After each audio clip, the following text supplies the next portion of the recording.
This report is sponsored by Project Clean Water. After a lengthy delay, the Padres beat the Pirates 6-zip last night in Pittsburgh. Game 2 gets underway at 3:40. It's going to be Michael King going for the Padres and Marco Gonzalez going for the Pirates. In other baseball news, the long nightmare that was the White Sox 21-game losing streak is finally over, as they finally won a game last night as they beat the Oakland A's 5-1 last night in Oakland.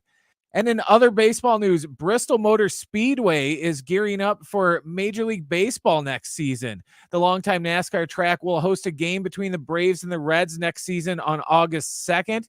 According to multiple reports, the half-mile oval has a maximum seating capacity of nearly 150,000. In NFL news, the Giants and the Lions are each fined $200,000 for multiple fights at joint practices this week. All NFL teams were reminded in a memo last month that, quote, fighting and unprofessional conduct at joint practices would not be tolerated, end quote. The league is putting an increased emphasis on keeping these get-togethers clean this year. And the NCAA announced a 4-year show cause for former Michigan coach Jim Harbaugh on Wednesday, which pretty much means that he has effectively been banned from college athletics until August of 2028. Want to keep our waterways clean and beautiful? Harsh chemicals from car washing can flow into storm drains, harming our waterways. Choose eco-friendly car washes that properly dispose of the water. From suds to shores, wash your car wisely. Visit projectcleanwater.org for details and tips on how to make a difference.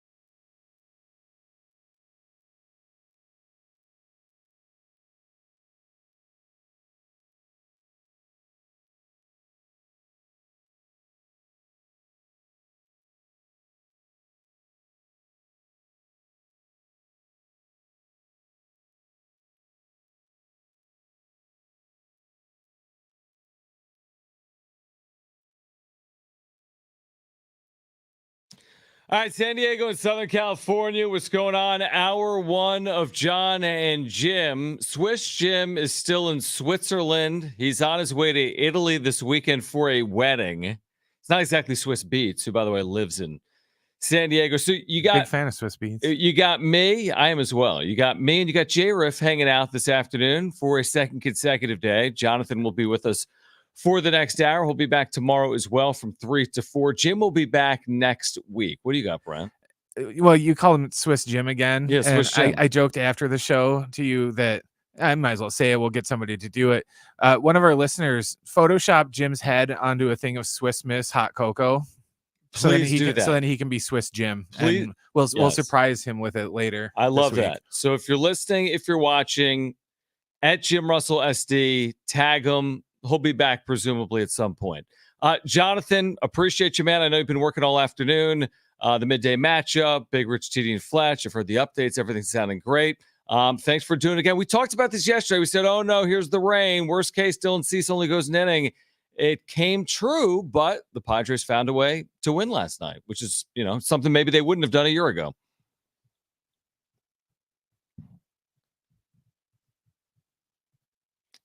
When are you going to do the? When are you going to do the? Are you going to do the gym afterwards? Have you done it earlier today? Okay.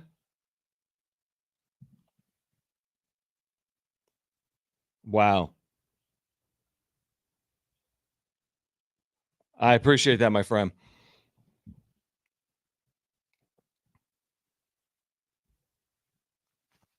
Yep.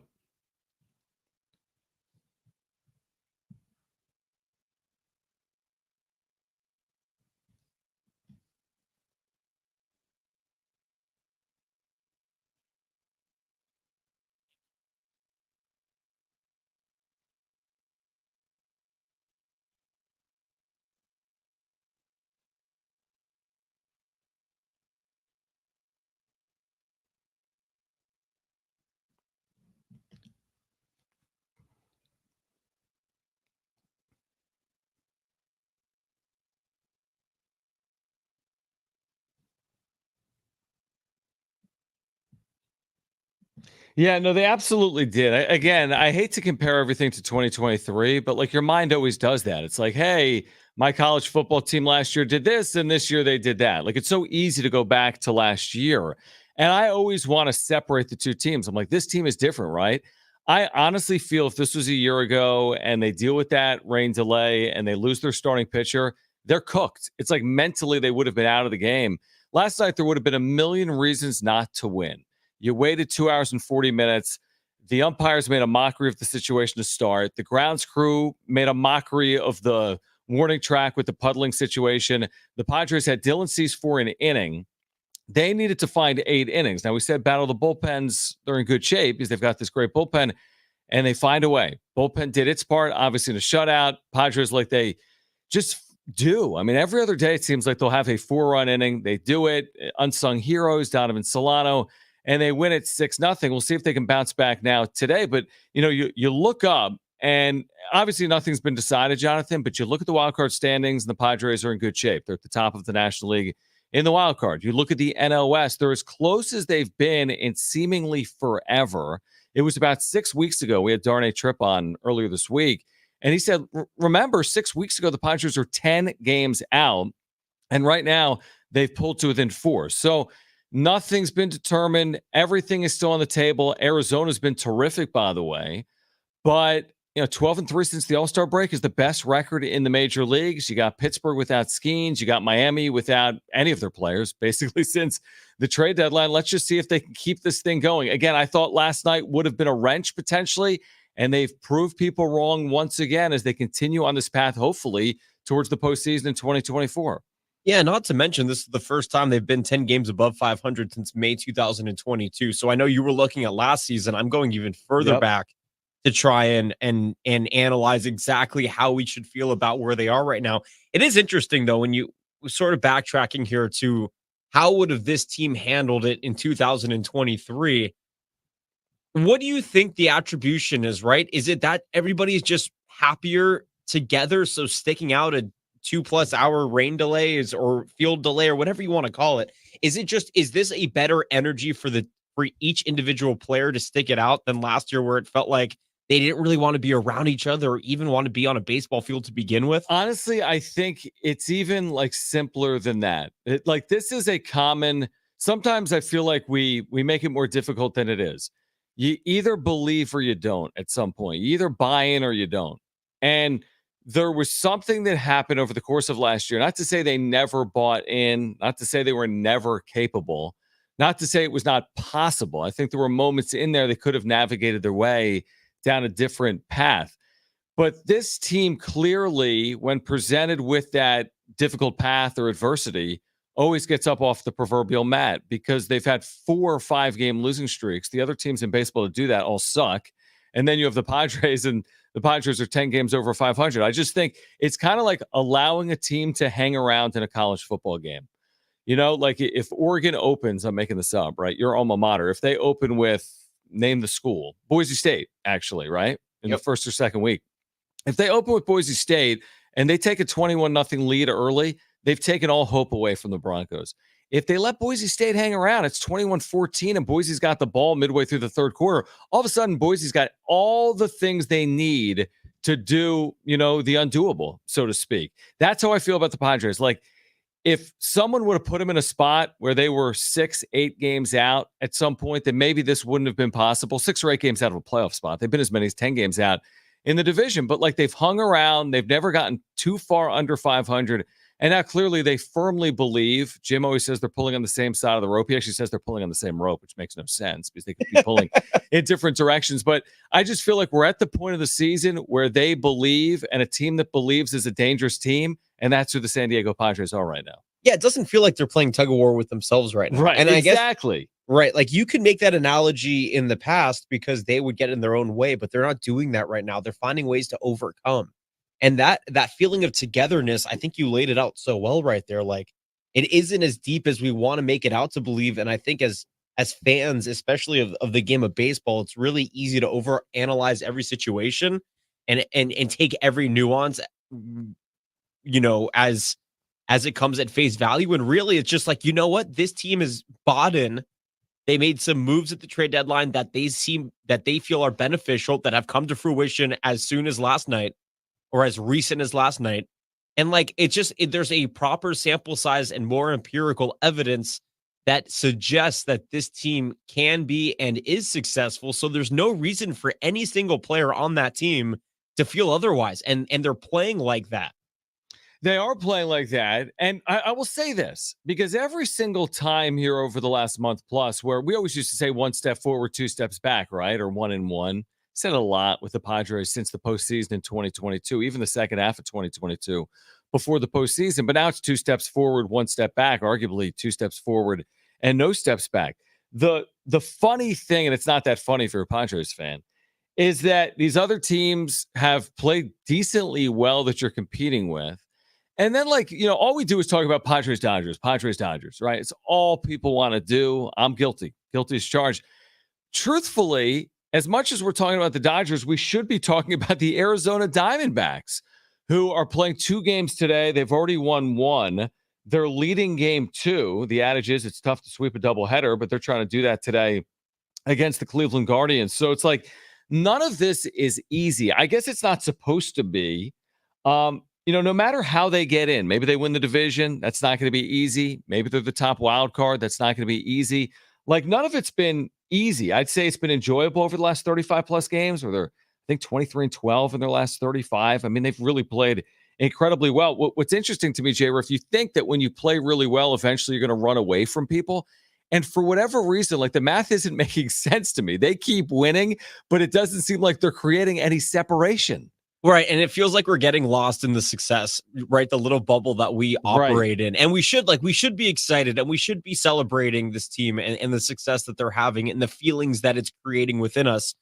But it's really easy to ignore how incredible the Diamondbacks have been playing recently, or how the Dodgers' early season separation comes into play, even though they're like 4-6 in their last 10 or whatever. And they finally got Freddie Freeman back, and we're still waiting on Mookie Betts and the pitching or whatever. Like this Dodger team did enough earlier on to stay separated to a point where even when the Padres are streaking, it's still a sort of this small hill to climb to try and catch up.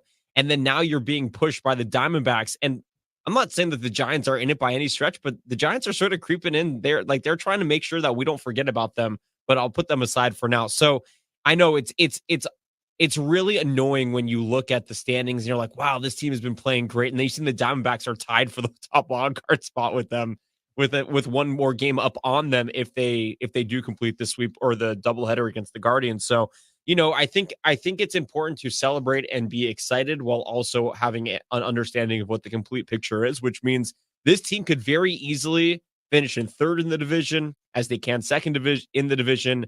Maybe not as easy, but they could even win the division. So it's a very fluid situation where they could end up based on the teams around them. 100%. It's well said. I hadn't really necessarily thought about it. I've been thinking a lot. Are they going to win the division, or are they going to finish behind the Dodgers? I haven't fully contemplated Arizona, even though they're playing some of the best baseball in the majors, just like the Padres right now. We have a great baseball guest for you. He is a friend of the show, Mike Ferrin, MLB Network Radio. He will join us in 15 minutes at 3:30. So stick around for that, Mike Ferrin. Also, this hour, we're going to give away tickets to Jane's Addiction this hour. So we have tickets to give away. In fact, we have giveaways every hour during today's show. We've gotten an update from Mike Schild with yesterday's rain situation. What does it mean for Dylan Cease on this road trip? And what does it mean for Joe Musgrove's return? We have the latest next. Mike Ferrin at 3:30. It's Jon and Jim. Don't go anywhere.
reminder, you can hit us up on the Talkback mic. Just open up that free iHeartRadio app.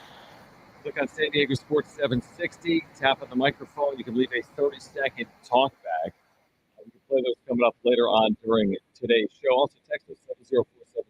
Start it with Team Jon and John with Jim away for his honeymoon. You got John Schaefer, Jonathan Rifkin with you here for the first hour of Jon and Jim. Someone on the text line, JRF 808 said, okay, if someone does put Jim's head on, what was it, Swiss Miss or whatever, then it has to be the backwards one from the Bogarts press conference. Like, we need the back of Jim's head if someone does that. I love that. I feel like Swiss Miss might file a lawsuit if their brand is represented in that way. Probably not, but we can't put it on a t-shirt and sell it, but we can, put it on social media and embarrass Jim. Do they even care? If it's Jim, probably not. Probably not. Mike Ferrin, MLB Network Radio. So, by the way, Jim can, even with him being thousands of miles away in Switzerland, even with us somehow having the audio working properly on our YouTube stream, he's still texting me to bother me. So what happened here is today, actually on social media, I put up the graphic like, hey, live stream, and I put a graphic up. He's like, who made this graphic, Jones? He replied on X or Twitter with that. So I replied, STFU, which I think I can say on the radio. And then Mike Ferrin chimed in and said, go back to your honeymoon. Like, that's our guest is chiming in saying, go. He knows that he's on a honeymoon. He's like, dude, you have one honeymoon in theory. With Jim, who knows? But you have one honeymoon in theory. It's 12 o'clock. It's midnight. You're going to Lake Como, Italy tomorrow. Leave the show alone, is my point. All right, we have an update here from Mike Schill. An update on what's going to happen with Dylan Cease. Okay, so remember, Cease yesterday throws 14 pitches. You're like, well, he could bounce back like Thursday because he threw 14 pitches. Not so fast, my friend. He gets up in the bullpen. Then he throws an inning, then he gets up again, and you can't do that. So here's the update from Mike Schill. This from AJ Cassavell saying that after his, rain situation last night, Dylan Cease will start one of the games in Miami this weekend, potentially Sunday, and that could mean Joe Musgrove's return ends up getting bumped back to Monday when the Padres return to Petco Park. So any reaction there, Jonathan? Again, it's kind of like everything's been going swimmingly. Still, Cease has been pitching beautifully. Looks like they're going to tinker a little bit with the rotation potentially to get Cease back in that rotation this weekend and maybe bump Joe Musgrove back. Yeah, I mean, I guess it makes sense because you're really trying to put Musgrove in a place to ramp up, and it is a better situation against the Marlins than against a team that's actually competitive in this league right now. I'm sort of the mindset of if it ain't broke, don't fix it. And right now the rotation's been pretty solid. I understand why you want to keep Cease pitching sooner rather than later, because yesterday was almost like a live action bullpen session when it is all said and done because it's only an inning. Mm-hmm. So I mean, I guess I'm not surprised because it makes sense. But I personally I think that you should sort of keep the plan in place of keeping Cease where he would have been in the rotation and inserting Musgrove, because also I'm dying to see what Joe Musgrove looks like. And I know it's going to be a bit of time for him to ramp up to get back to the point that we hope he can get to, which is the star Joe Musgrove and, ace pitcher on the staff. So I guess that's sort of the approach that I'm looking at it from. I understand the decision, but I do want to see Musgrove sooner rather than later, selfishly. And also the rotation's been pretty good so far. So now you're sort of disrupting it by reinserting Cease into this Miami series. It's kind of a weird situation because the way it was lining up. So he throws game one of a 6-game road trip, which means theoretically, well, he's already going to throw game 6 of a 6-game road trip. He would have the 4 off days, and then he would be throwing maybe Sunday afternoon, Sunday morning in San Diego, Sunday afternoon in Miami. Now, maybe the Padres had other ideas and they wanted to give Cease an extra day. If yesterday was normal, the starter in Martin Perez, and then maybe a slot Musgrove in, and maybe there was actually a scenario playing out. It still may exist where they actually use the 6-man rotation in August and September. Why? To save innings from guys like Waldron and King, really, and to give guys just an extra day's rest. So I don't really know what the plan is going to be moving forward when Joe Musgrove returns. I guess at the end of the day, it's a little bit of splitting hairs, right? Maybe he was pitching Sunday anyway, and maybe now he's pitching Saturday, or maybe he's pitching Sunday, Maybe Musgrove was going to pitch Sunday. Now he's going to pitch Monday. I do agree with your overall point, which is like we need to see Joe Musgrove. We need to see him effective. I want to see him sooner rather than later. But if it's a day, it's a day. I mean, if you have to wait for Christmas an additional day, when you're a kid, it kind of sucks, but it's still going to be Christmas. I don't know if Joe Musgrove returning is Christmas Day, but we got to find out. I guess I've got to throw off on my mic. Yeah. I mean, it's Christmas Day from the perspective of, we've been promised a certain time that Joe Musgrove is going to come back, and the team has been playing so well to this point, and we're getting nearer and nearer to that time, that promised date of Joe Musgrove, whenever that might be, we just know it soon. And it's like, oh, well, can this take the team to another level? So I think the feeling of like what could be is why it feels like Christmas. But in reality, it's probably going to take some time for him to ramp up. And it's not going to be on the, maybe it is from the onset when he rejoins the team that he's at least Joe Musgrove, but it's probably not going to be. So I think Christmas will be like that moment where we could feel Joe Musgrove turning into the Joe Musgrove that we've been waiting for. Yeah, I think it's a really good point. Like you have to be realistic, and that's what I would just say in general here with Padres fans. Like you're playing so well, you're getting productivity from everywhere. You're not going to win every game, right? I mean, the best teams here down the stretch, if you're winning 2 out of every 3 and playing something like 667 baseball, that would be absolutely terrific. And to your point, if Joe Musgrove returns and is healthy, and maybe 2 or 3 or 4 turns into the rotation, he's back to being the pitcher that we've seen previously, capable of going 6+ innings, capable of being someone at the front of the rotation. I think you have to take that. You can't say when he pitches against Miami this weekend or Pittsburgh next week at Petco Park and he goes, I'm making it up, 3 2/3 innings in the last 2 runs. Oh, what happened to Joe Musgrove? Like, this is the pitcher we've seen previously. You can't allow your mind to go there. You have to be willing to be understanding of the situation. And the situation is this. We haven't seen Joe Musgrove on a major league mound since May, which is a long time for any pitcher. Plus, he's been dealing with injuries as well. Here's what we're going to do on the other side. Just getting started here today as we get ready for Padres Pirates game 2 of a 3-game series coming up later this hour. It's a perfect time to connect with Mike Ferrin, MLB Network Radio. We have not spoken with him since the deadline. His thoughts on AJ Preller's strategy and where the NL West race is heading with the Padres, Dodgers, and Diamondbacks. Plus, this hour, Jane's Addiction tickets. We've got them for you. We'll give them away later this hour, August 11th, Gallagher Square. Tickets and info at Ticketmaster.com. But Mike Ferrin from MLB Network Radio, friend of the show, joins us next.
This report is sponsored by RCP Block. After a lengthy delay, the Padres beat the Pirates 6-0 last night in Pittsburgh. Game 2 gets underway here in about 10 minutes. It's going to be Michael King going for the Padres and Marco Gonzalez on the hill for the Pirates. Bristol Motor Speedway announced today that it's gearing up for Major League Baseball next season. The longtime NASCAR track will host a game between the Braves and the Reds next season on August 2nd, according to multiple reports. The half-mile oval has a maximum seating capacity of nearly 150,000. And in NFL news, both the Giants and the Lions were each fined $200,000 for multiple fights at joint practices this week. All NFL teams were reminded in a memo last month that, quote, fighting and unprofessional conduct at joint practices would not be tolerated, end quote. The league is putting an increased emphasis on keeping these get-togethers as clean as possible this year. And finally, the NCAA announced a 4-year show clause order for former Michigan coach Jim Harbaugh today for having contact with recruits and players while access was restricted during the COVID-19 pandemic, effectively banning him from college athletics until 2028. RCP Block has real Keystone retaining wall blocks, tons of styles, tons of colors, you pick. Plus, they recently reduced prices on Keystone Legacy and Keystone Garden walls. Easy install options too. Perfect for the pros and do-it-yourself warriors. Head to rcpblock.com. RCP makes hardscape easy.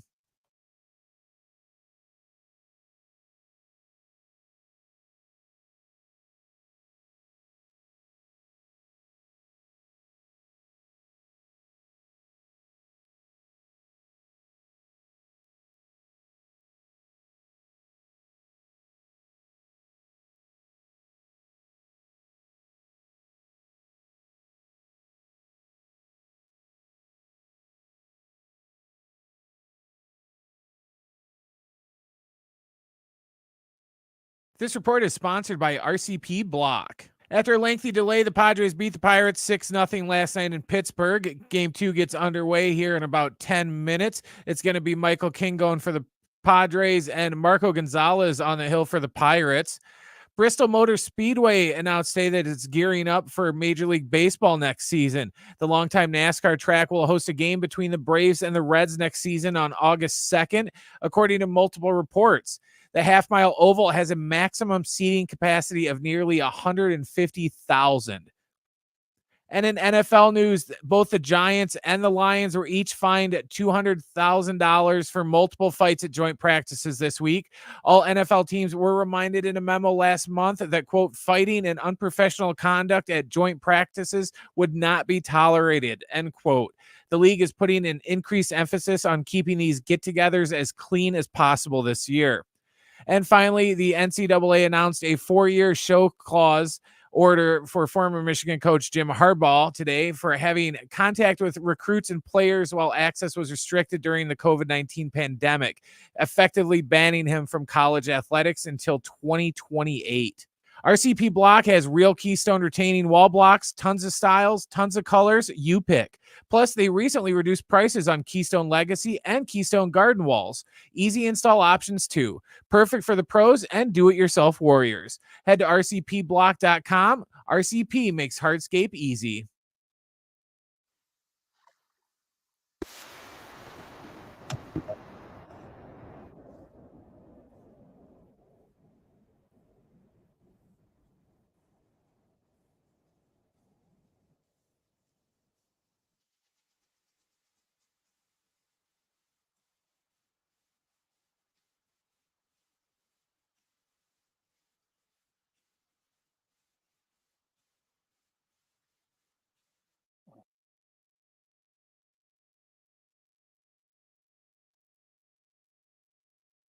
Well, no, it's my pleasure, and it's my pleasure to take a shot at him for being a doofus. Like, it's just like I had the same thing happen. Like, I was filling in for a team a couple weeks ago. So their broadcaster was in Italy, and he starts texting me, and I'm like, "Knock it off! You shouldn't be listening to this game. Go away."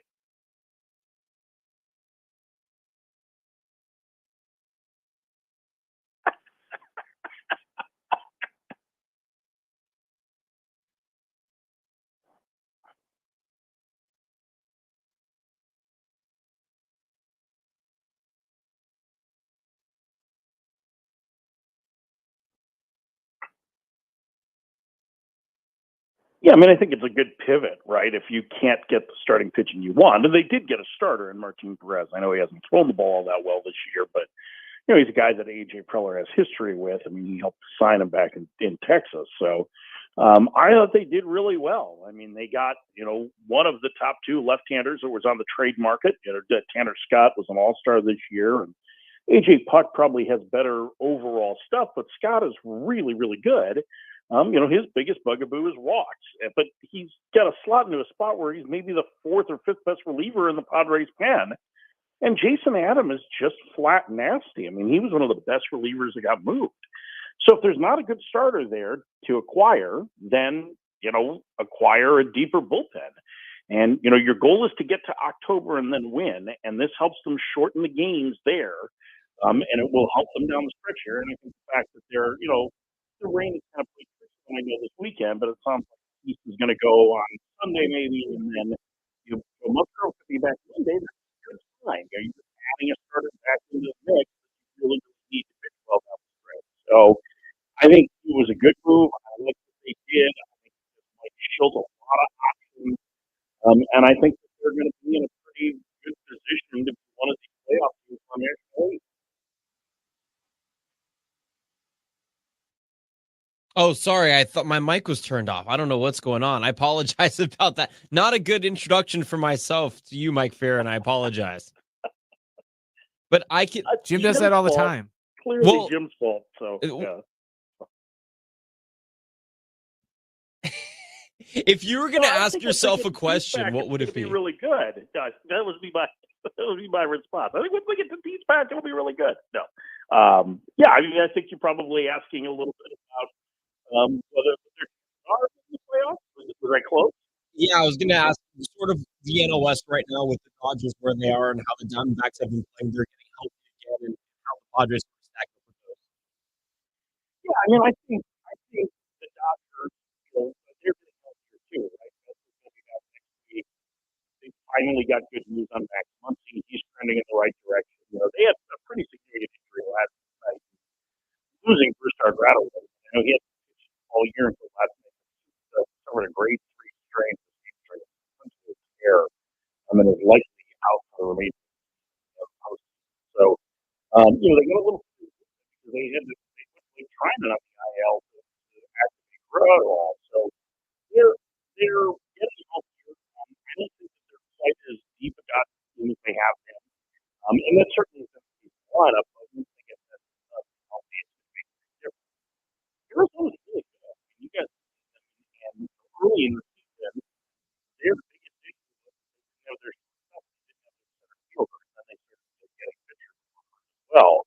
But ever since Geraldo Perdomo came back, he's not like a star. He helps them both defensively and offensively. Really turns the lineup over very well. He's a high on base guy out of the lineup. And they're the top scoring team in baseball. So they have, batters, Cleveland's pitching, and their bullpen in this series. They're wrapping up today. They've got a chance of 3 options here. So this is a really good team. And Eduardo Rodriguez, first up today, he looked very Eduardo Rodriguez. I guess on the next homestand that Kelly will probably be back to the injured list. He made a start last night at their high A affiliate and with 60 pitches. So I think they're getting closer to having a fuller group, even with injuries to Christian Walker and Gabriel Martin, who are important players. So listen, if I can see to hold off Arizona or to run down the Dodgers, those are possibilities. The Dodgers have allowed those teams to stay in the race. Gotta go.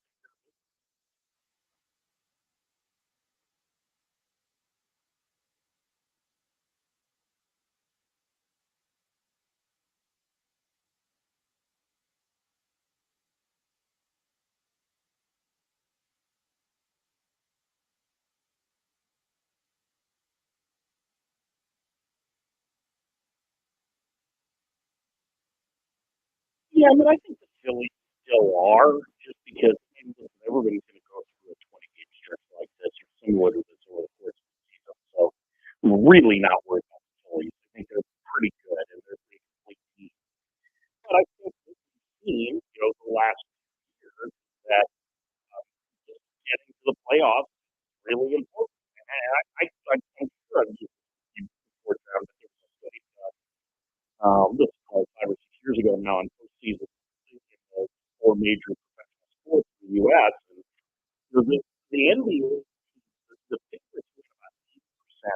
series play in the postseason. For baseball to have that happen every round would be a best of 75. So just a chance, regardless of who the favorites are. Don't listen to the bull roar about, well, these teams had the long layoff and it's a disadvantage for the 1 and 2 seeds. Malarkey. They can set everything up that they want. There are way better ways for hitters to keep their timing now than there were 20 years ago. And I certainly think that teams are smarter about, letting them hit off machines with velocity and whatnot to prepare on a nightly basis as opposed to just going through the motions. So I think it's it doesn't matter much. Rather have an advance you to basically your league semifinals, but at the same time, you just really need to get into the tournament, and then anything can happen. So be one of those 6 teams and then play well for a month. Mike, I have a selfish question to ask you. And it's selfish on behalf of all Padre fans. Yeah. If the Pirates fall out of, in their perception, fall out of contention, which I think that we kind of know that they are, but I don't know if they know that they are. If they fall out of contention sooner rather than later, is there a chance that they shut down Paul Skeens to allow Jackson Merrill to close the gap in the Rookie of the Year conversation? I don't know that that's going to happen. I mean, I think Skeens, first of all, I've not been a fan of the way the Pirates handled Skeens in the minor leagues at all. I mean, this is a really unique player in terms of, his physical build and his ability and his ability to make adjustments, right? And they really backed off him for a long, long time. I mean, he had one of his worst starts of the season against Arizona on Sunday, and he went 5 2/3 innings, right? So I think he's going to keep pitching all the way through to the end of the year. If they did, it would be in the last 10 days.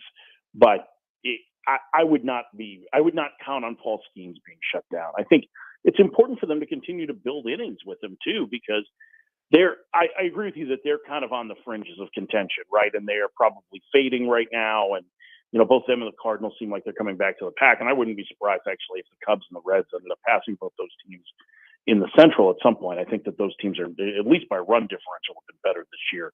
But the fact is that the Pirates are getting close. If their window of contention isn't open, it's about to open, and they need Skeens to have enough innings built up that they can let him go full bore next year, starting on opening day. And that trio of him and Jared Jones and Mitch Keller is going to be really scary for National League Central teams for a long time. Yeah.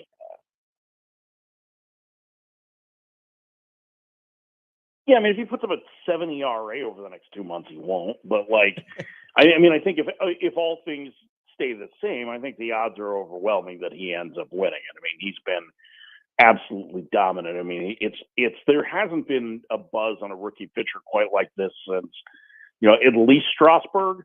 And I think actually the better comp, because Strasburg, it was right about this time in that season that Strasburg got hurt, which was such a major bummer.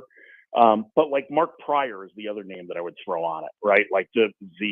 Pryor, when he came up with the Cubs, he wasn't quite as good as what Skeens has been, but there was this kind of aura about him that was like, oh wow, he's going to be amazing. And the next year, he won 18 games and was top 3 in the Cy Young, and unfortunately the injuries took over after that. But man, he was the guy that was, I think, most similar to Skeens in that this is a bona fide dude if he stays healthy.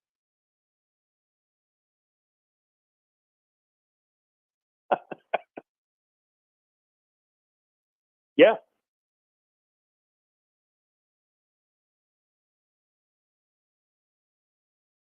And he's from Fullerton. Yeah, he's from Fullerton. Yeah, he's a SoCal guy. Yeah, I mean, he's California cool. Yeah, I mean, dude, the stories about him. Someday, if you want to talk Paul Skeens, because I did a lot of SEC games last year, and I know Jay Johnson pretty well, the coach at LSU. The stories about Skeens at LSU and the ones that I've heard about him at Air Force, just in terms of what kind of dude he is, are incredible. He's the kind of guy that you want to be your teammate, team leader. Also, he was a badass. I hope I can say that on your radio show. But he was a really good hitter at Air Force. He caught and DH'd. And I had a coach stop me early last season and go, What is LSU doing? Why aren't they hitting teams? He's one of their best hitters.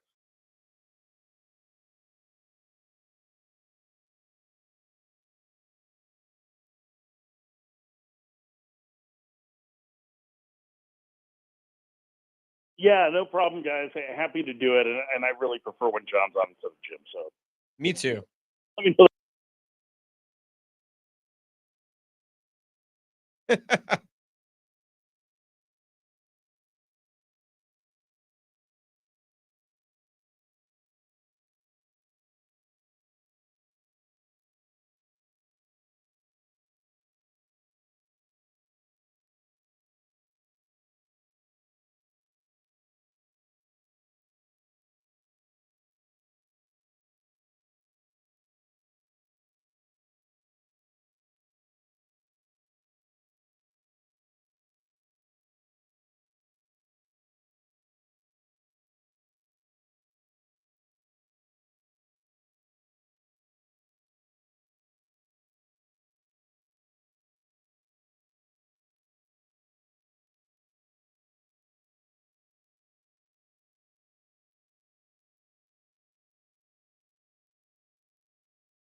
Arguably the best part of any of my day with anybody is making fun of him.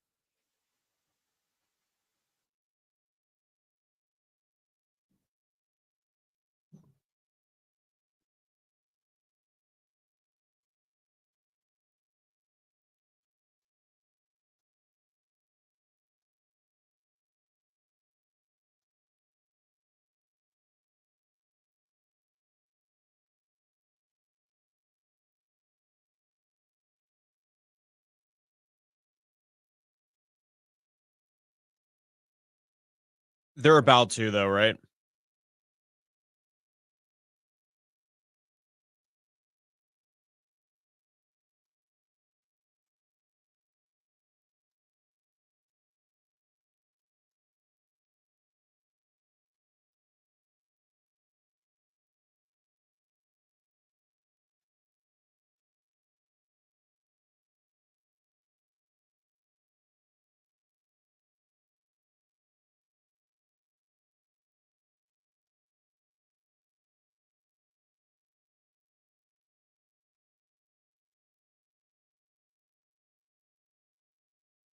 Yeah, I mean, it felt like for so much of the season, John, the AL was the dominant league of the two.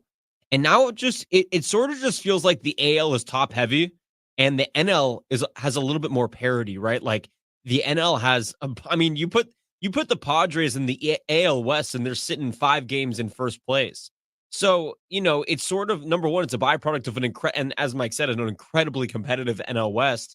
But it does feel like there's almost more prestige right now playing in the NL, just given the fact that it's a better league from top to maybe not bottom because you got the Rockies, Miami, but it's better than having Oakland and Chicago. So maybe it is from top to bottom a better league than the AL, and the Padres are in the thick of it right now. And I think that I think if you keep playing this way and the Dodgers continue doing what they're doing, you should be able to finish second in the division no matter what, right? Maybe the Diamondbacks finish first. I don't know.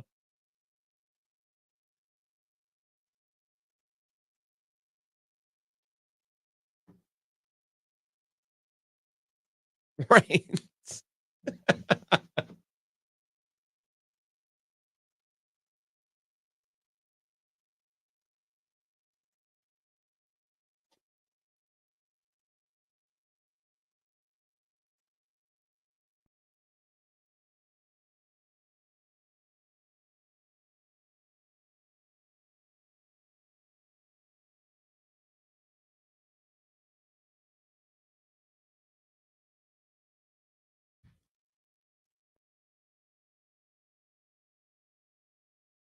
R really quickly, really quickly, the White Sox are 8-34 against their own division.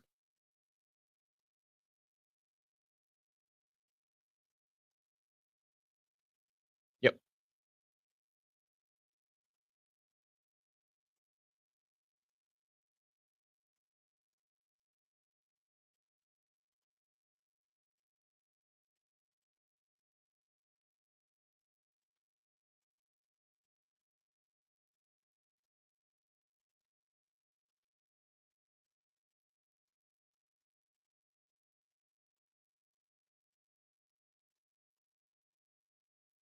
Hey, I just wanted to kind of weigh in a little bit. I've been listening to a little bit of sports talk up here in San Diego. I'm a Dodger fan. I grew up in the North Bay. But, I mean, the Dodgers are so wounded and they're coming back. I think the Padres in Arizona, and I mean, it's a good run for the money. And I think it's a good run for first place with the Dodgers being wounded. But what do you guys think about that? Everyone's wounded.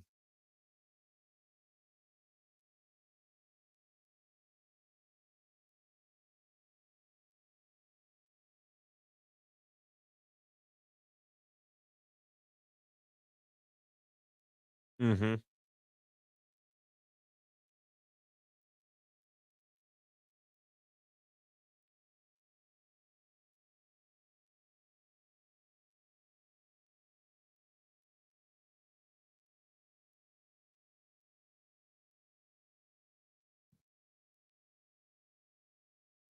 Yeah, it's a fair evaluation of where the division is. Diamondbacks getting healthy. I mean, I guess technically you could say the Padres are getting healthy too because Joe Musgrove is traveling with the team. Fernando Tatis Jr. should be ramping up and back with the team at some point towards the end of the month.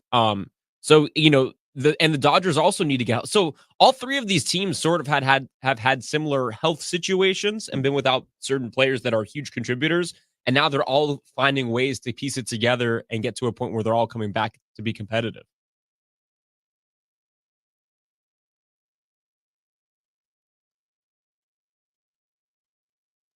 And that's exactly the GYM, not the JIM. We used to make a joke. Oh, going to hang out with gyms. All right, gyms when we're going to the gym. But yeah, off to the gym. Gonna inhale my pre workout. Hit the gym so I'm nice and jacked up for the first hour of the show tomorrow.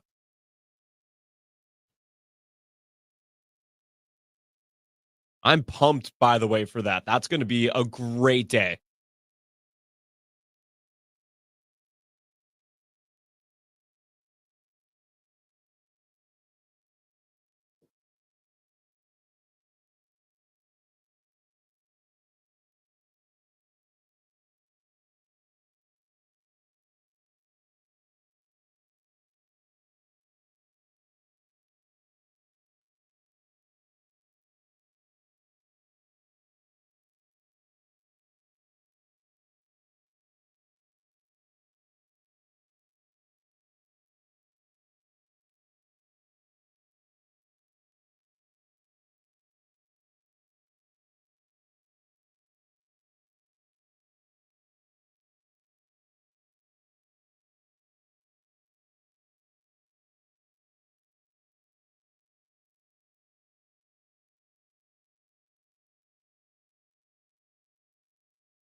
This report is sponsored by the West Automotive Group. Right now in Pittsburgh, the Pirates are leading the Padres 1-0 in the bottom of the first.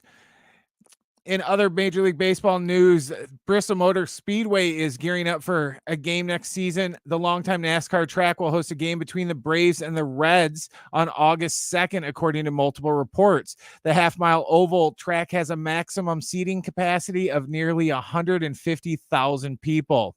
In NFL news, the Giants and the Lions are both fined $200,000 each for multiple fights across joint practices this week. All NFL teams were reminded in a memo last month that, quote, fighting and unprofessional conduct at joint practices would not be tolerated, end quote. The league is putting extra emphasis this year on getting these get-togethers clean with less incidents. Time is money, and there's no good time for your vehicle to break down. Keep your car and schedule running smoothly with the West Automotive Group. For the highest quality of customer service and vehicle repair, visit westautomotivegroup.com to book your appointment today.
It's time for The Wrap, presented by Sombrero Mexican Food. Check out their website at sombreromex.com. What's Jim Harbaugh's legacy at Michigan going to be?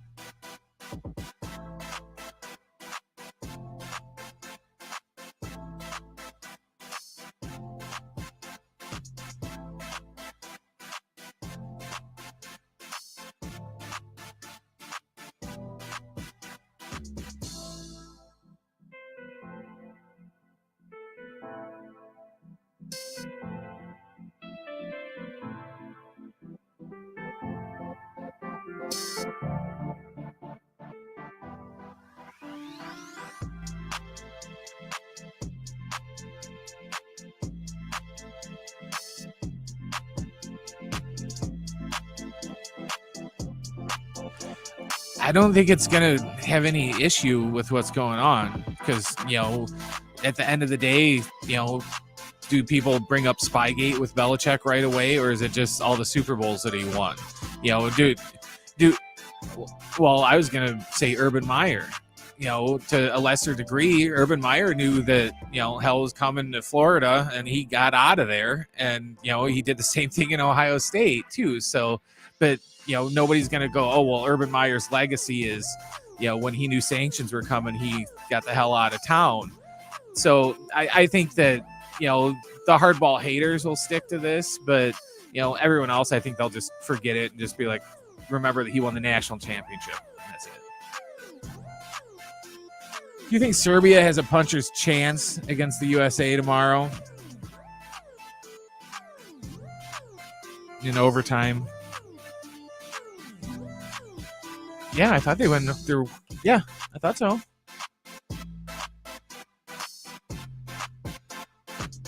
No, Serbia's last game they played was in overtime. I didn't mean they played you. No. I thought you meant Serbia's previous game going into like this one. Literally, is like they weren't in overtime.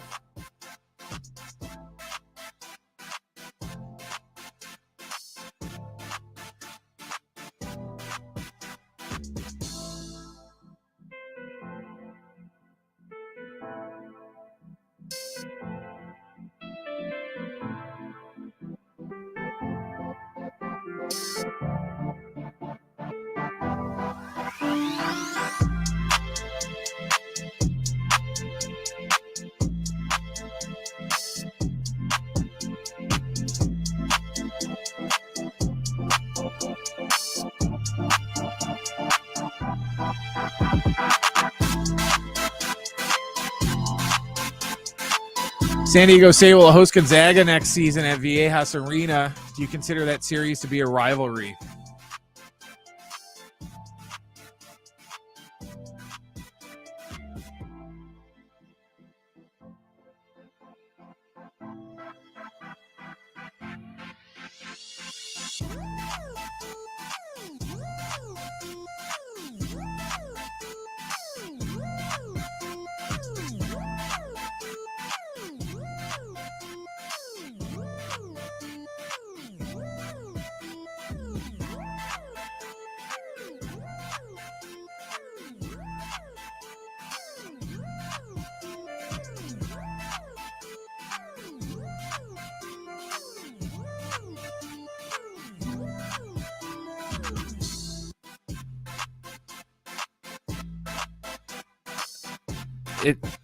It's not yet. I think it should be. You have in my opinion, the two biggest mid majors in the West Coast, and I don't think that the Aztecs get the respect nationally that Gonzaga gets. So, I think it should be. I think they should play every single year. It should replace the BYU. Remember how they used to play BYU like every year? Yeah, they should. That should be the new BYU.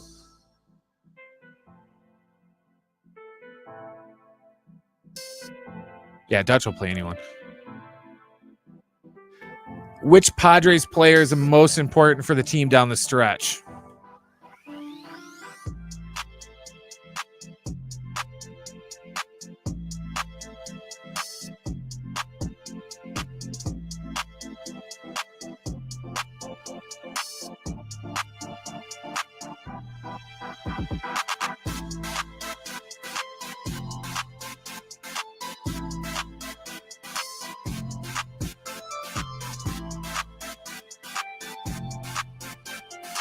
Now, I'm gonna go with their ace in Dylan Cease. If he continues to pitch the way he has his last 5 times out, and it's just that dominant ace Cy Young contender, then things are going to fall into place for this team over the final 6-7 weeks of the regular season. I think the offense takes care of itself, truthfully. They're doing this without Fernando Tatis Jr. I think the bullpen takes care of itself, truthfully, with the additions of Jason Adam and Tanner Scott and having Suarez, Estrada, Morejon, etc. So I just want to see Dylan Cease be Dylan Cease down the stretch, and we'll see if the Padres can find themselves back in the postseason here in 2024. What do you think, Brian? I mean, is there a player that comes to mind? I mean, you look at the way this team is playing.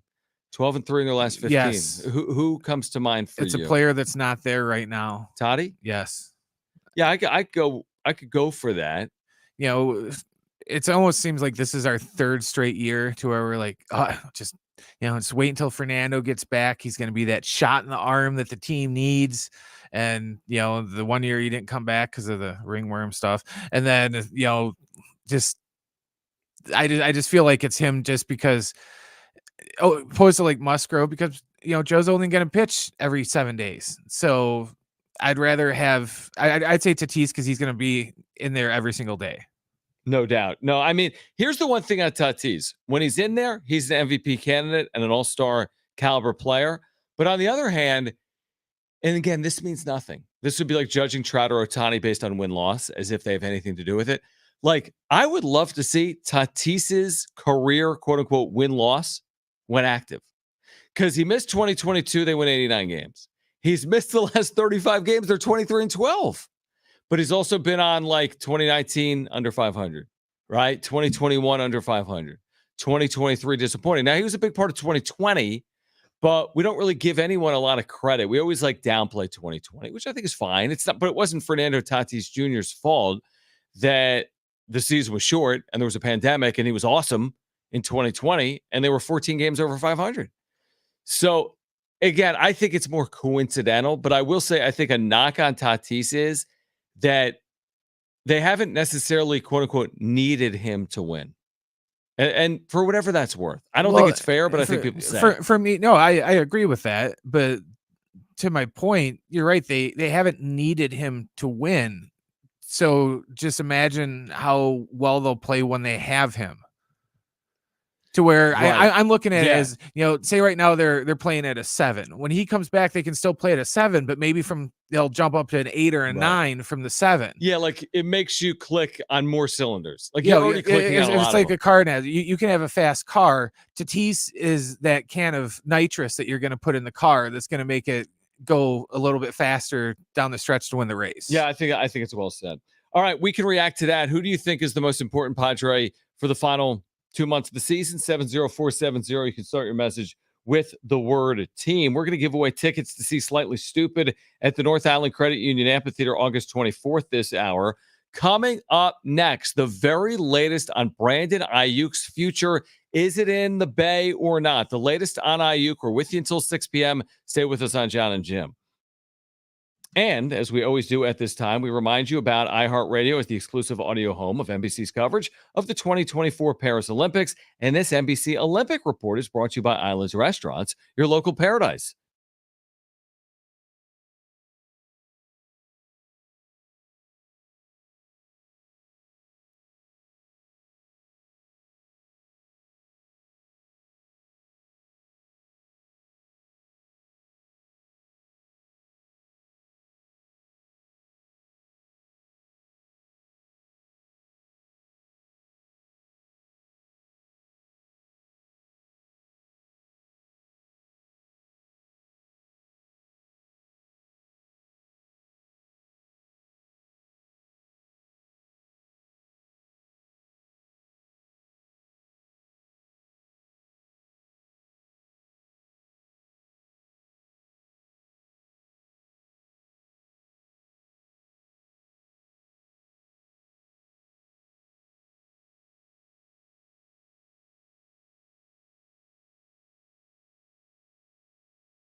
This report is sponsored by Discover.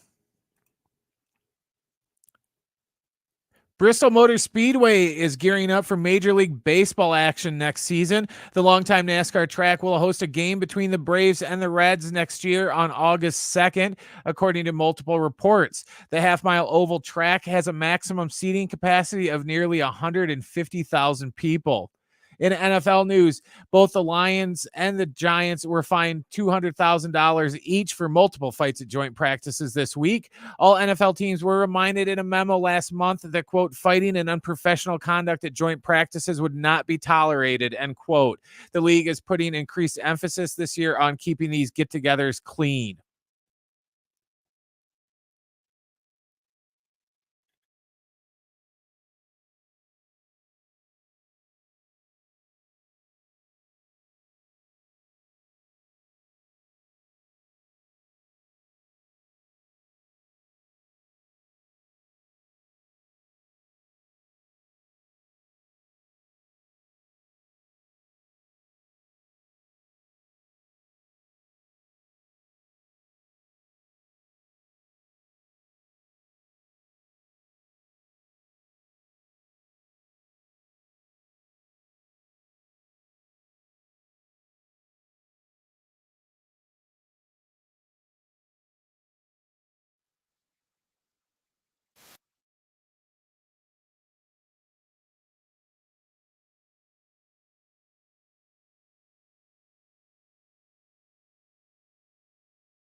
Right back with you here on Jon Jim this hour. We've got a really good giveaway for you, so be listening. Your chance to win tickets to see Slightly Stupid at the North Island Credit Union Amphitheater August 24th. We'll have Blaney Wilson tickets to give away between now and 6 p.m. as well. We spent some time yesterday. Jennifer Lee Chan covers the Niners for NBC Sports Bay Area. It's kind of funny. Like the one time I'll have a Niners guest on the show. Jim is Jim's like thousands of miles away in Switzerland, but she had really good insight. And I've seen more today on Aiyuk, basically confirming what she said, which is the ball's in his court. Okay. That's now from his agent saying nothing's done. And now we're waiting on Aiyuk to essentially make a decision. Do you stay? Is San Francisco appease him to some extent, pay him more money, or does he go? Right. So that's where we are. And what's the priority for Brandon Aiyuk? Because, we pretend sometimes like, oh, the players don't hold the cards. Like, no, he holds the cards here. Like he has the ball, not the Niners. If he wants to go, he's gone. This is part of the business. at this point. So what does he want at the end of the day? Does he want to win at the highest possible level? The thing is, I don't know if you're going to win like you have a chance to win in San Francisco, but I don't think you're going to get paid as a Niner like you're going to get paid elsewhere. So are you willing to take less to win, or do you want the whole thing ripped up? You got to be paid like a top whatever wide receiver. You need a new deal. You need to be extended out, and you could care less where you go and how much you win. You just need to make the most money possible. I think it's. I can't hear you for some reason. Because I didn't have my mic on. That's right. It's the theme of the show, by the way. Yeah, I know. With Jonathan in hour one and you in hour even two. when Jim's not here, we still can't turn our mics on. I don't know. It's kind of tricky because on one hand, it's like, yeah, why would you want to go from a team that's going to lose, 3 games to Cleveland? But on the other hand, you want to get what you think you're worth. And, if you don't think that they're going to pay you what you're worth, then you're going to go elsewhere. And, we kind of talked about this a little bit earlier today, and Fletch was, he should just play. I was like, okay. And what if he just goes on that 1 year without a contract and blows his knee out? Yeah. And then that's it. I said, then he's over. And he's like, well, it's about legacy. Like, well, what kind of legacy are you going to have with a blown knee and you're out of the league? It's just like, so I get it. Why he's doing it. He's, he thinks he's not getting paid enough, but it's also like somebody said yesterday too, I might've been our guest, that they can't pay everybody. Not only can they not pay everybody, and they have to pay Jim's buddy Brock here next year. So they're going to need money for that. And they got decisions. From the Niners perspective, I kind of understand it. Why pay this guy like a top 3 wide receiver if they feel like they don't need to do it? From the Aiyuk perspective, I get it. Like me and you, like, you and I, we could work for 30, 40 plus years. And maybe you have a chance at some point to earn more. Like Brandon Aiyuk, especially the NFL, where the average career is like 3 years, right? You get one bite at the apple. Now you might say, well, he's already earned a lot, or he's due to make 14. I get it. But if you're due to make 14 this year and there's guys making double that, and there's guys with 3, 4, 5 years making double that, like nobody wants to work for, I'll give you an example. You don't want to work making $20 an hour if someone's doing a similar job making 35. You just don't want it. And that's understandable and reasonable. So again, it's all about perspective. I get it. None of us are ever going to make $14 million in a year, and we would all trade jobs with them in a heartbeat. But if someone else is making 25 and you're making 14 and you're providing similar production, I do get it, because it is a business. So we're saying, well, do you really want to play in Cleveland? Do you want to really play in Pittsburgh? Well, maybe not, but do you want to earn more? So like, you got to consider all of it. And by the way, he's been on good Niners teams and hasn't yet won a Super Bowl. Is he going to return to the Niners and all of a sudden win a Super Bowl? It's a possibility, but it's not a guarantee. Like it kind of hinted at, it boils down to they're going to have to, write Brock Purdy a check when his rookie contract's and a up. big one. And they're going to, because he's a quarterback. So, and we've seen the last couple of weeks just how, crazy the quarterback market's getting. They're going to have to start, saving up cap space and everything else. So, like I said, they can't afford to pay everybody. They gave, Trent Williams, they're going to have to pay him because he's threatening to hold out. They paid Debo and, McCaffrey and all these other guys. Eventually they're just going to have to tell somebody no, because we need that money for Brock. I am fascinated by their 2024 season coming off pure, utter heartbreak. Like no team has ever lost, I guess, in that exact fashion. Like where you had those overtime rules, that coin flip, that decision, you give it to Mahomes, he marches down the field, and that's how the whole thing ends. And they've had heartbreak. They lost to Mahomes with a multiple score lead 3 years prior. So like, do you pick yourself just immediately up off the mat and replicate the year you just had, or is it going to be a lot easier said than done? I don't know, because a lot of the stuff in overtime in a way was self-inflicted because they didn't know the rules, because they didn't, they didn't practice them, which was, their fault. Cause the Chiefs are very vocal after the game, or not the Chiefs, but, we have a brain, but the Chiefs, they were very vocal at, hey, starting at like week 5, we spent like 10 or 15 minutes at the end of every single practice going over overtime rules in case something like this happens. And the Niners are like, oh yeah, we never did that, and we never went over the overtime. Well, that's why you didn't know what was going on. So in a way, it's one of those things where, like, if you screw something up because you did something stupid, because you forgot to push a button, or you forgot to Makes it worse, do something. Yeah, it kind of lingers more, because we could have been champs, but my mental error just cost us that opportunity. Coming up next, we're going to give away those tickets to see Slightly Stupid at the North Island Credit Union Amphitheater. It's coming up August 24th. Plus, I was over on the Mesa earlier today. I've been there throughout the course of the first week of fall camp. Observations from week 1 of fall camp in the Sean Lewis era, plus Slightly Stupid tickets. We'll give those away coming up next. We're here until 6 on Jon and Jim.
And in the top of the 3rd in Pittsburgh, it's the Pirates leading the Padres 3-1.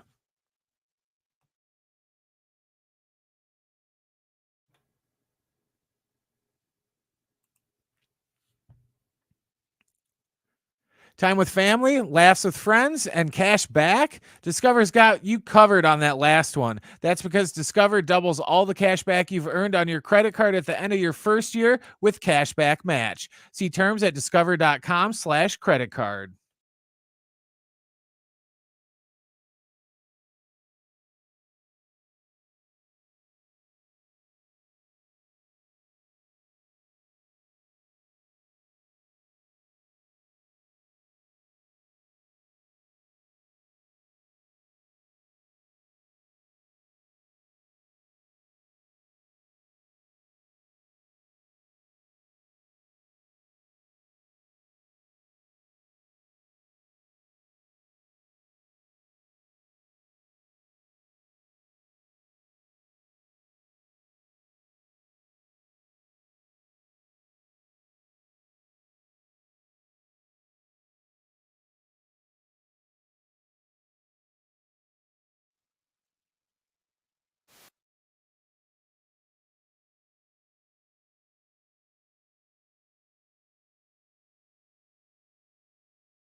This report is sponsored by Discover. Bristol Motor Speedway is gearing up for Major League Baseball action next season. The longtime NASCAR track will host a game between the Braves and the Reds next year on August 2nd, according to multiple reports. The half-mile oval track has a maximum seating capacity of nearly 150,000 people. In NFL news, both the Lions and the Giants were fined $200,000 each for multiple fights at joint practices this week. All NFL teams were reminded in a memo last month that, quote, fighting and unprofessional conduct at joint practices would not be tolerated, end quote. The league is putting increased emphasis this year on keeping these get-togethers clean. And in the top of the 3rd in Pittsburgh, it's the Pirates leading the Padres 3-1. Time with family, laughs with friends, and cash back? Discover's got you covered on that last one. That's because Discover doubles all the cash back you've earned on your credit card at the end of your first year with cashback match. See terms at discover.com/credit card.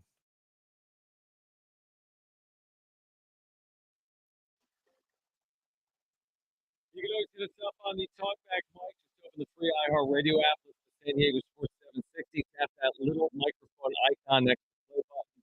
We'll do a 30-second talkback. You can text us as well, 704-470. Call us, 877-767-4760. Again, 877-767-4760. So, fall camp in college football is well underway. San Diego State, like most FBS programs, Division I programs at that level, will start the weekend of August 31st. Now, there is college football the week before. There's a game in Dublin, Ireland. That's the headliner. I want to say maybe Florida State's in that game. I could be wrong about that. Brent's going to look it up. But there is a game in Dublin, Ireland. I'm fascinated now who is in that game. I know it's two ACC teams. My mind always tells me Georgia Tech is in Ireland, or like Boston College or Florida State for some reason. But there is a game August 24th. Florida State, Georgia Tech. Okay, so Florida State is in Ireland. There's a couple games that weekend, but it gets underway in earnest August 31st, which, by the way, is coming. Like, we're 3 weeks. When you think like Notre Dame would they just, do like, a lot too. be in there all the time. They play Navy a lot there, like every 5 years. Kind of like how, England always gets stuck with the Jaguars for NFL. Shouldn't Ireland always get stuck with the Irish? You're right.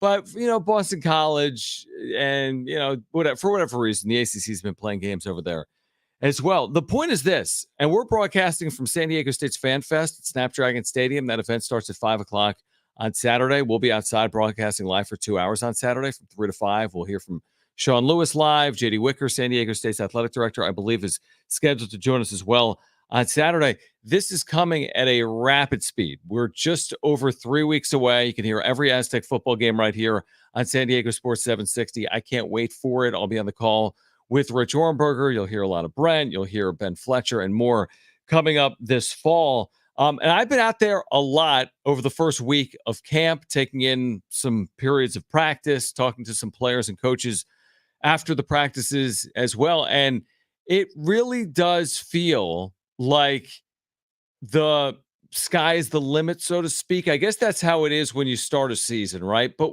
even more so when you've got a brand new coaching staff. And that's to take nothing away from the previous staffs. They've had so much success. Brady and Rocky, the run that they've had over the last 15 years. But with all that being said, you bring in a first-year head coach, you bring in a coach that's under 40 years of age, and there's just excitement. It's like hope springs eternal in baseball. And then you get a brand new coaching staff at a program like this with the facilities like San Diego State has, with Snapdragon Stadium, with the recent successes over the last 15 years.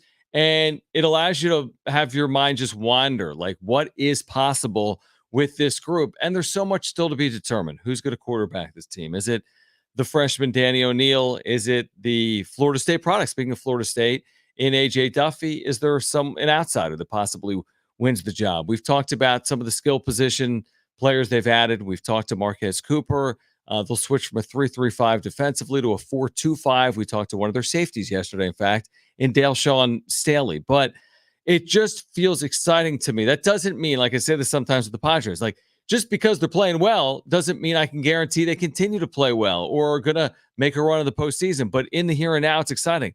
That's how I feel, Brent, right now about San Diego State. In the here and now, it's very exciting. Doesn't mean they're going to go 11-1, but does mean that I think there's a lot of reason for optimism 3 weeks out. I'm just excited just to see the offense. When you have an offense that is just, super, super run heavy, and then, lots of schools, Wisconsin does this all the time, where they'll be super run heavy and they'll be like, oh no, this year we're going to pass more. And you're like, oh, okay, great. And then they don't pass any more than they usually do. But this year it's not like, oh yeah, we're going to pass more. It's like, no, we're going to pass all the time. That's, we're still going to run, but we're compared to, teams in the past, we're going to look like, the Rams from Kurt Warner's days can, just for the amount that we throw it. It's not going to be, there'd be sometimes in previous years where it's like, okay, draw up the middle, counter, then another draw, and then punt. And it's just like, we go like 2 or 3 drives before we even attempted a pass. Well, it's interesting because some of this is like there have been years where San Diego State, 2 out of every 3 plays is a run play, probably on average, maybe even more, right? Okay. Where the belief with the Sean Lewis offense is, they're going to throw it 2 out of every 3. where in actuality, it's probably just more balanced. Like they're able to throw the ball downfield and take chances down the field, but they also do it because they are relying on a run game. You've heard me say this before. There was a year with Kent State. It was maybe 2021 where they actually had an identical number of rush yards to pass yards. That's impossible. It was within like a yard. I forget the numbers, like 3,200 pass and 3,200 rush. That's hard to do. So again, I think there's a belief that with Sean Lewis, they're going to air it out. He had Shedeur Sanders, for example, as his quarterback last year at Colorado. Some people have said, I read an article, it's now been 6 or 9 months. It was a phenomenal article. I hate the fact that I'm not giving credit to it, but I'm not off the cuff here. That basically said the Sean Lewis game that he called against TCU in the opener that drew like 10 million viewers or more, whatever it was like the perfect game of play calling. Like it was a thing of brilliance where it was like 550 passing yards for Shedeur Sanders. And their offense was electric, especially when you consider the Colorado the year before and one of the most anemic offenses in college football. So with all that being said, that again leads you down a path where, wow, this could be really exciting on offense. But like I've said before, also with the Padres, like be realistic. Just because the Padres are playing the Marlins coming up this weekend doesn't mean they're always going to win all 3 games in that series.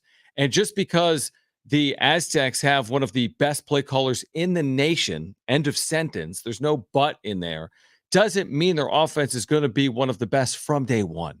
Because you have to be realistic with this thing. I've heard, I think Sean Lewis has been quoted or at Mount West Media Days telling outlets like The Athletic that for this thing to really get going and to be fine-tuned, it takes a year plus. It can take 18 games, like to get through all the intricacies and for the players to have a full understanding of what they're trying to accomplish. But so be realistic, but also be optimistic. And that's the way I'm looking at 2024. Yeah, I'm expecting, I'm not expecting them just to come on, put 50 points up every game or anything like that. I know it's a process and it's going to take them time, but it's the effort's going to be there. It's not going to be like sometimes where it's like, oh, okay, we're going to pass more. And then it's like, oh, well, we tried to pass a little more and it didn't work. So now we're just going to kind of fall back on our laurels here and just kind of just try and run to where this year it's like, we know it might not work. Right away, the first couple games might be kind of interesting to see, but it's going to be a process and eventually they're going to get there. Right. Because that the expectation week 1 against Texas A&M Commerce, I get it. FCS program. Yeah. People haven't heard of them. They haven't been good at the FCS level in terms of win-loss record. That doesn't mean they're not capable of being good. What people are going to expect. They're going to expect them to score 70 points. But I'm also going to tell you right now that it's their first game with the staff and this team. There's no preseason here. There's none of it. You have 25 practices, much less of that number actually in full pads. So you got the 25 practices, you got a brand new staff, you have brand new quarterbacks and skill, the whole thing, offensive line, defensive line. So I'm not saying it's not possible that they light the scoreboard up in the opener against Texas A&M Commerce. I'm sure it is. But if I already can see it, Brent, on the text line on Monday. Are you kidding me? They scored 27. They won the game. I'm making it up. They won this game 27-14. What happened to the most prolific play caller in college football? Are you serious? A whole roster turnover, a brand new quarterback, a brand new coaching staff. And if they don't score 70, you know what some people are going to say, right? Oh, yeah. Those are the same people that, even if they say they'd put up like, 40 or something, like, oh, well, they only scored on 10 other 12 drives. That's pathetic. Yeah, exactly. So anyway, we're excited. FanFest is Saturday. Hopefully you can get there. Snapdragon Stadium at 5 p.m. We'll be on the air from 3 to 5 right here on San Diego Sports 760. Myself and Jonathan Rifkin will talk to Sean Lewis, hopefully J.D. Wicker, and others during that 2-hour preview show for the 2024 season. And come Saturday, San Diego State is 3 weeks away from its opener against Texas A&M Commerce, a game you can hear right here, as you can hear all the games on San Diego Sports 760. All right, caller 5, we have 2 free tickets for you to see Slightly Stupid at the North Island Credit Union Amphitheater on August 24th. You need to be caller 5, and you need to call right now. We have a pair of tickets to see Slightly Stupid at the North Island Credit Union Amphitheater August 24th. Call 877-767-4760. Again, 877-767-4760. 877-767-4760. Caller 5. Those are your tickets. On the other side, an Aztec basketball legend has a new landing spot in the NBA. Who and where? We'll share with you coming up next on Jon and Jim.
All right, Jon and Jim back with you. Just gave away those slightly stupid tickets. We have more tickets to see Laney Wilson. We'll give those away coming up in the 5 o'clock hour. Laney Wilson, North Island Credit Union Amphitheater, August 23rd. There's a big show tonight.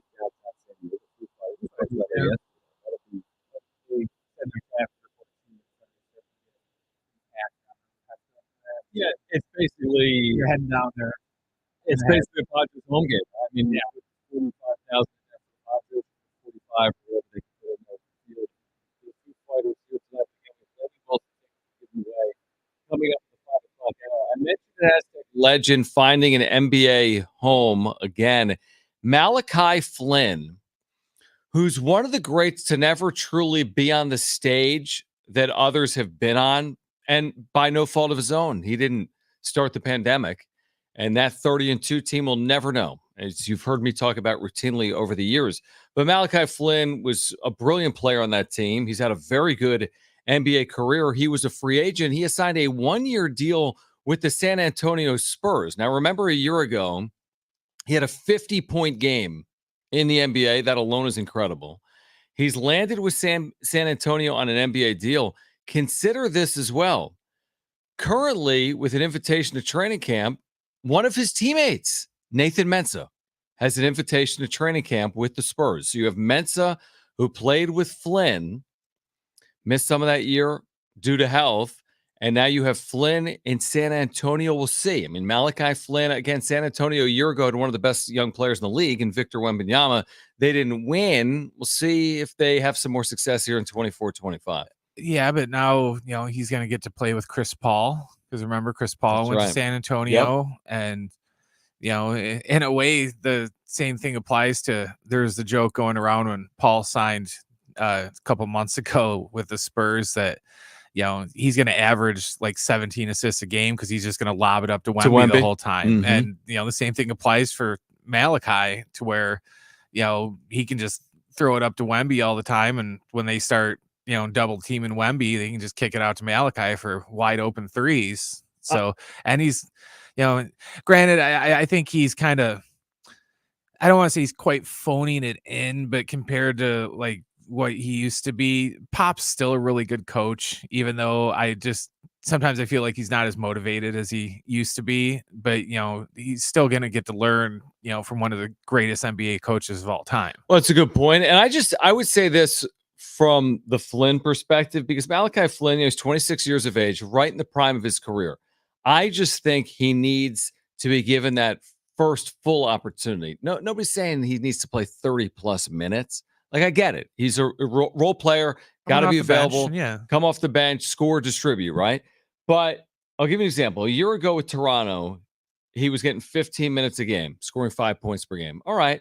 Then he goes to the Knicks. They didn't have much of a use for him. In 14 games, he played 4 minutes a game, averaged 2 points. Then in Detroit, where he had the 50-point game, he only averaged 14.3 minutes, but he did score 8 points per game, a lot of that with the 50-point game. I just want to see him get 20 minutes. Like, is he going to get a chance? And maybe 20 is a lot. I get it with the starters and the way these rosters work. But this team, the Spurs, who aren't going to win 55 games, and this roster, maybe he can carve out that niche to get 20 minutes, get 10 points a night, be the facilitator that we've seen him be before collegiately and professionally. Because I think with 20 minutes, you can see Malachi Flynn. He's a productive player when given opportunities. So if he's given more opportunities, I feel like the production only increases. Well, and they have so many young guys, Chris Paul excluded, of course. Right. But, Wemby, that other no-name French dude that they took this year in the draft. And they had some other guys last year. So they have some younger players that they're going to want to get experience, in there. So I think that Malachi could fit in with that, group of young players. And, in a way, it's kind of, I don't want to say this because I haven't played a game yet, but in a way, it's almost kind of feels like some of those old Spurs teams in a way, just because, they got the big man with Wemby, and, they got Chris Paul would step into the Tony Parker role. And it's like they're kind of reassembling the new version of the Pop Spurs model that he won all those titles with. I mean, it's a great organization, as we know. They're not going to be down for a long period of time. That's not to say that 2024-25 is their year in the West. But listen, from Malachi Flynn's perspective, I like it for two reasons. 1-year deal. If you go get that minute increase, if you then go get more productivity, and you're coming off a year where you average 10 points per game and you play 20 minutes a game, then all of a sudden you can get paid, I think, off of that. I don't know what the terms of this deal were. I saw it earlier today. I should Google it. Again, you get to be a free agent in the NBA, and you got a chance to be set for life with a deal, Oh, yeah, I know. I was joking with J-Riff earlier this afternoon about that deal that Lauri Markkanen got. Oh, it was like 130 million or more? It was 200 million? Oh, it was more than that. It was like 228 million or something. Is pretty much the max. Right. Yeah, that's kind of the point. And again, he's not getting that deal. I don't even know what he got. I would say, okay, by the way, the deal. In a second. Oh, it's 5 years, 238 million. Okay. Well, and by the way, the Flynn he's a good deal, player, but he's not that good. And the Flynn deal is a non-guaranteed NBA deal. Apparently, it's a guard-heavy roster. Again, he's always had to prove his way. He's always found a way. Like, seriously, from it's landed it. I was just laughing because I was going to say, yeah, he's a second-round pick that actually has to earn his contract. Well, he's a first-round pick. Oh, yeah, he did go first, yeah, didn't he? He's a first-round pick, but he's had to earn everything. I mean, everything from Washington State to San Diego State to not having that chance to appear at the highest level in the NCAA tournament because of the pandemic, to just trying to find a lane for himself. 26 years of age. He's been in the NBA each of the last 4 years, and hopefully a productive year for Malachi Flynn here in 2024-25. In the 5 o'clock hour, again, we'll get back to the trajectory here for the Padres. They've got that it factor. Is it playing out again here today in Pittsburgh? What's to come for the Padres over the course of this road trip? We'll get back into that on the other side. Plus, we'll give away those Laney Wilson tickets at the North Island Credit Union Amphitheater on August 23rd. So here until 6 p.m., John and Brent. Jim's out for the week. He's going to be back next week. He's on his honeymoon right now in Switzerland, on his way for Italy, back here this weekend. But again, an update on Padres and Pirates, plus something that Brent's been mentioning in the update. Would you want to see the Padres playing a game like Brent's been discussing during his updates here today? If you've missed it, we'll explain with you on the other side. It's hour 3 of Jon and Jim. We'll kick it off next right here on San Diego Sports 760.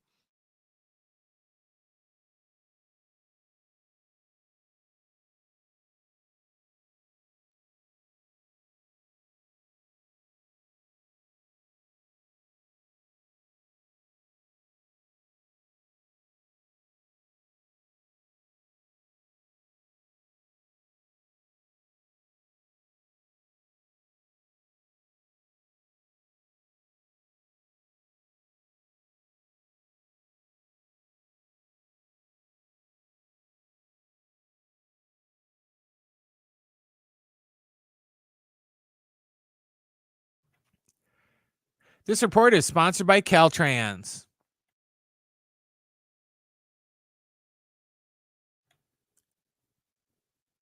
Bristol Motor Speedway is gearing up for Major League Baseball next season. The longtime NASCAR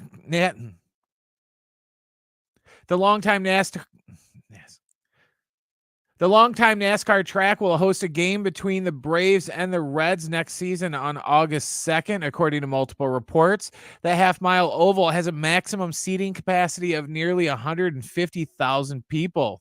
In NFL news, both the Giants and the Lions are fined $200,000 each for multiple fights at joint practices this week. All NFL teams were reminded in a memo last month that, quote, fighting and unprofessional conduct at joint practices would not be tolerated, end quote. The league is putting an increased emphasis on keeping these get-togethers clean this year. And currently in Pittsburgh, it is all tied at 4 apiece in the top of the 4th. Between the Pirates and the Padres. Attention, California drivers. The kids of Caltrans workers count on you to keep their loved ones safe. So when you see a highway work zone, please slow down and pay attention. Remember, that's somebody's loved one out there. Be work zone alert.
This report is sponsored by Caltrans. Bristol Motor Speedway is gearing up for Major League Baseball next season. The longtime NASCAR track will host a game between the Braves and the Reds next season on August 2nd, according to multiple reports. The half-mile oval has a maximum seating capacity of nearly 150,000 people. In NFL news, both the Giants and the Lions are fined $200,000 each for multiple fights at joint practices this week. All NFL teams were reminded in a memo last month that, quote, fighting and unprofessional conduct at joint practices would not be tolerated, end quote. The league is putting an increased emphasis on keeping these get-togethers clean this year. And currently in Pittsburgh, it is all tied at 4 apiece between the Pirates and the Padres. Attention, California drivers. The kids of Caltrans workers count on you to keep their loved ones safe. So when you see a highway work zone, please slow down and pay attention. Remember, that's somebody's loved one out there. Be work zone alert.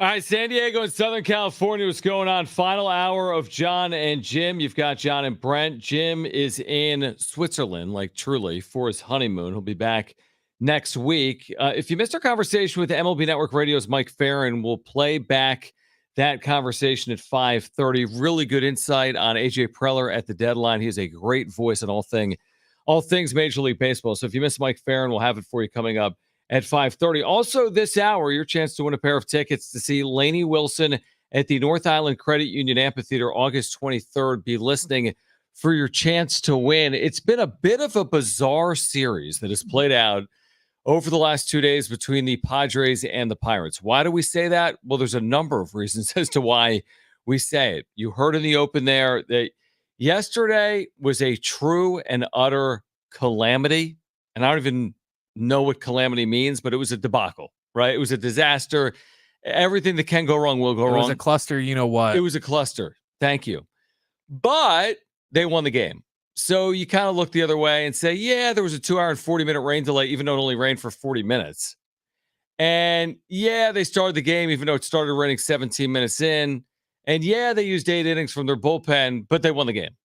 And if it was 2023, you know what would have happened. They would have laid an egg and lost 2-1 or 2-0. But they win the game.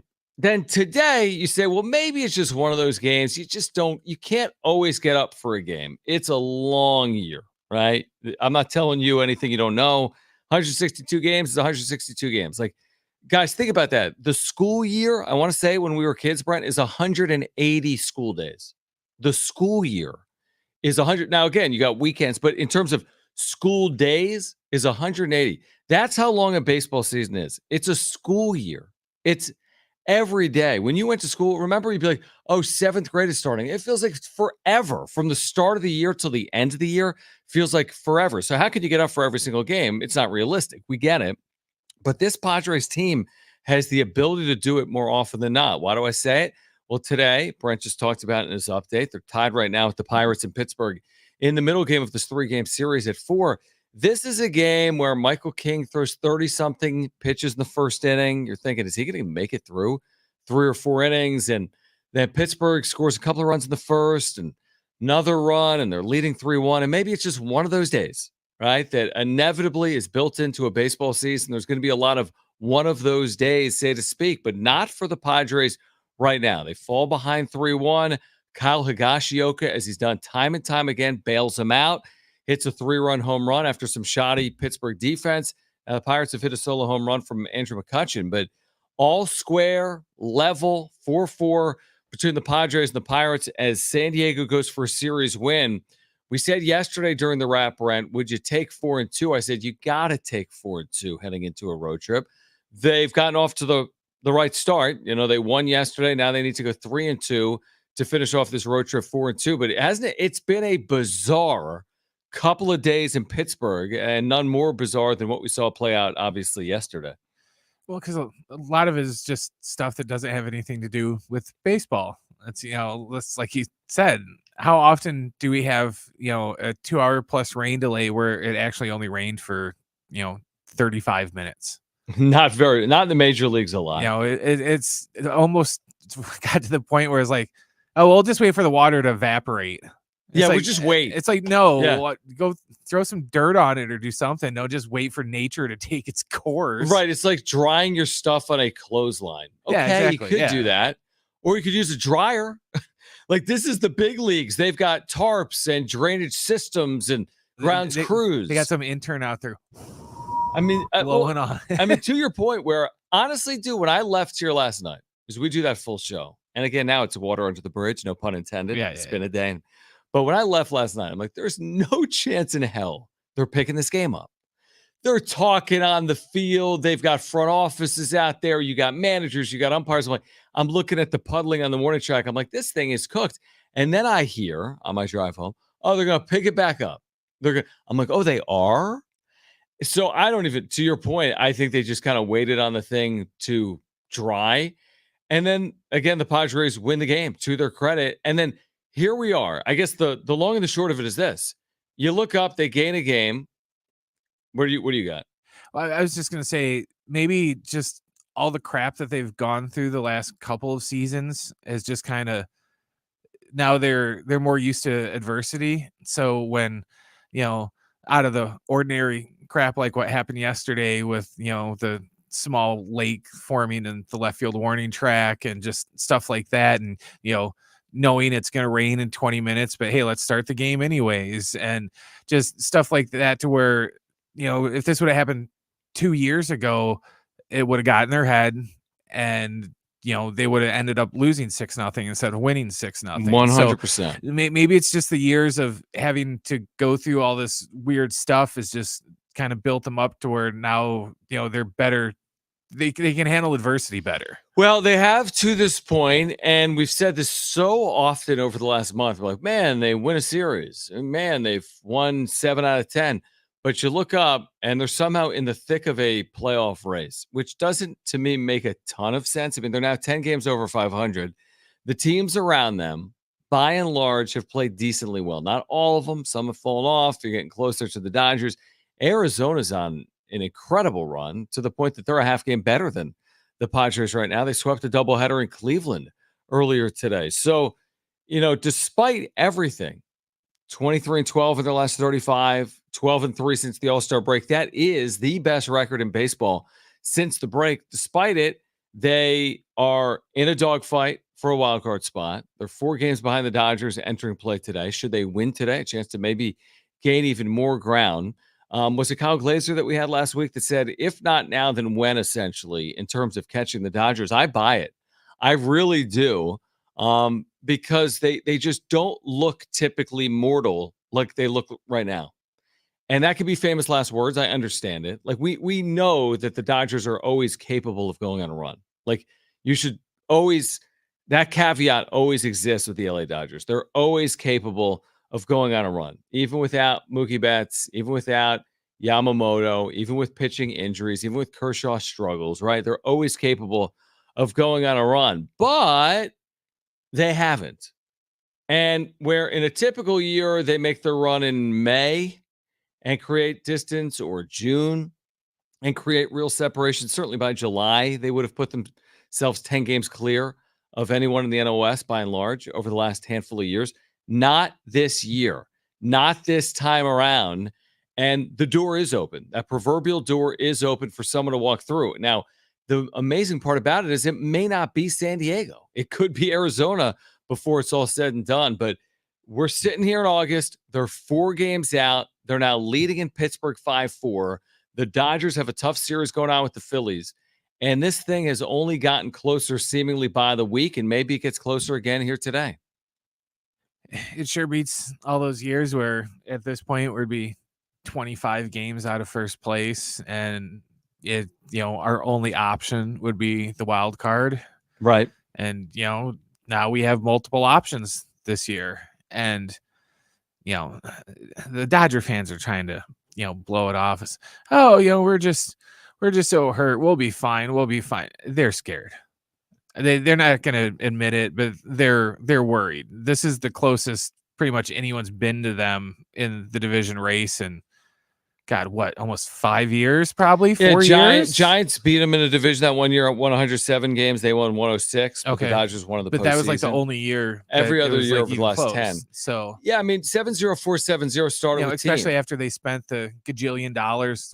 I'm sorry, they didn't spend the gajillion dollars. Because they paid what's his name in IOUs. Right. I mean 7-0-4-7-0 started with team. I mean, are the Dodgers feeling the Padres right now, so to speak, and the Diamondbacks? I mean, I agree with Brent. I mean, I think they absolutely are. I don't know if they're fearing them, but they're absolutely feeling it. I think that the Padres aren't the only ones that are doing scoreboard watching now. I think that the Dodgers are also paying attention to, they won't admit it because it's the Padres and they'll never admit anything positive when it comes to the Padres, but they won't admit it. But I think they're paying attention to what's going on right now in Pittsburgh, and they're paying attention to what Arizona did today. Look at it this way. The last time in a full season, Brent, the Padres finished fewer than 16 games back was 2010. The last time, let me say it again, the last time the Padres finished a full season less than 16 games back, 16, was 2010. It speaks a lot to the Dodgers. It also speaks to the lack of Padres' sustained success over the last 15 years. But this isn't now. Like, which one of these is different? 2024. Because every other team finished 16 games back or more. And you got a couple of those teams that finished 30 plus games out. And right now, as we sit here live, they're 4 games out with a chance to draw closer, a win, 3.5. The Dodgers lost 3. I mean, I don't know what's going to happen. I mean, maybe the Dodgers could still win this division by 16 games. That would shock me. Yeah. That would truly shock me. The wheels would completely have to fall off. Yeah, if the Dodgers go 40-10 and the Yeah. Padres go 25-25 or whatever. So this isn't going to be that. This will be the first time since 2010 that the Padres finish closer than 16 games. But can they do even better than that?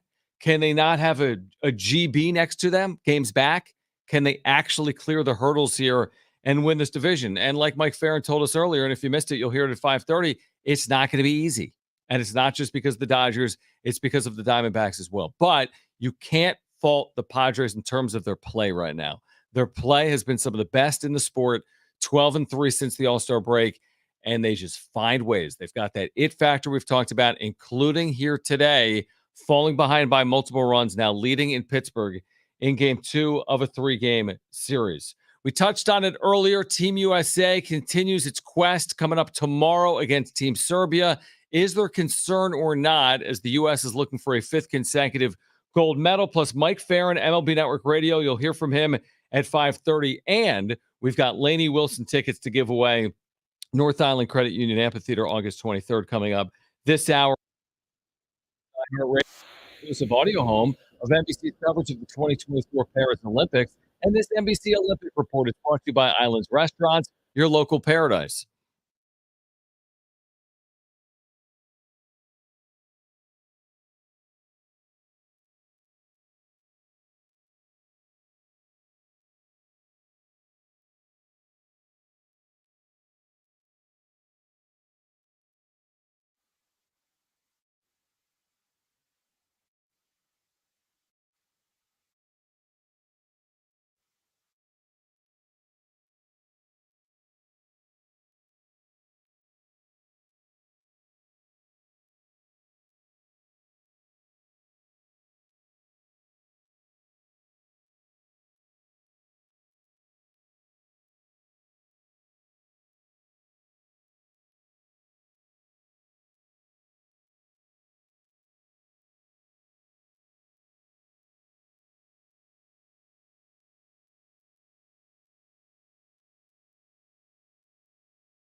All right, John and Jim back with you. We have those tickets we're going to give away coming up this hour to see Laney Wilson at the North Island Credit Union Amphitheater August 23rd. To be listening, and great or better guests we have routinely on the show, Mike Ferrin, MLB Network Radio.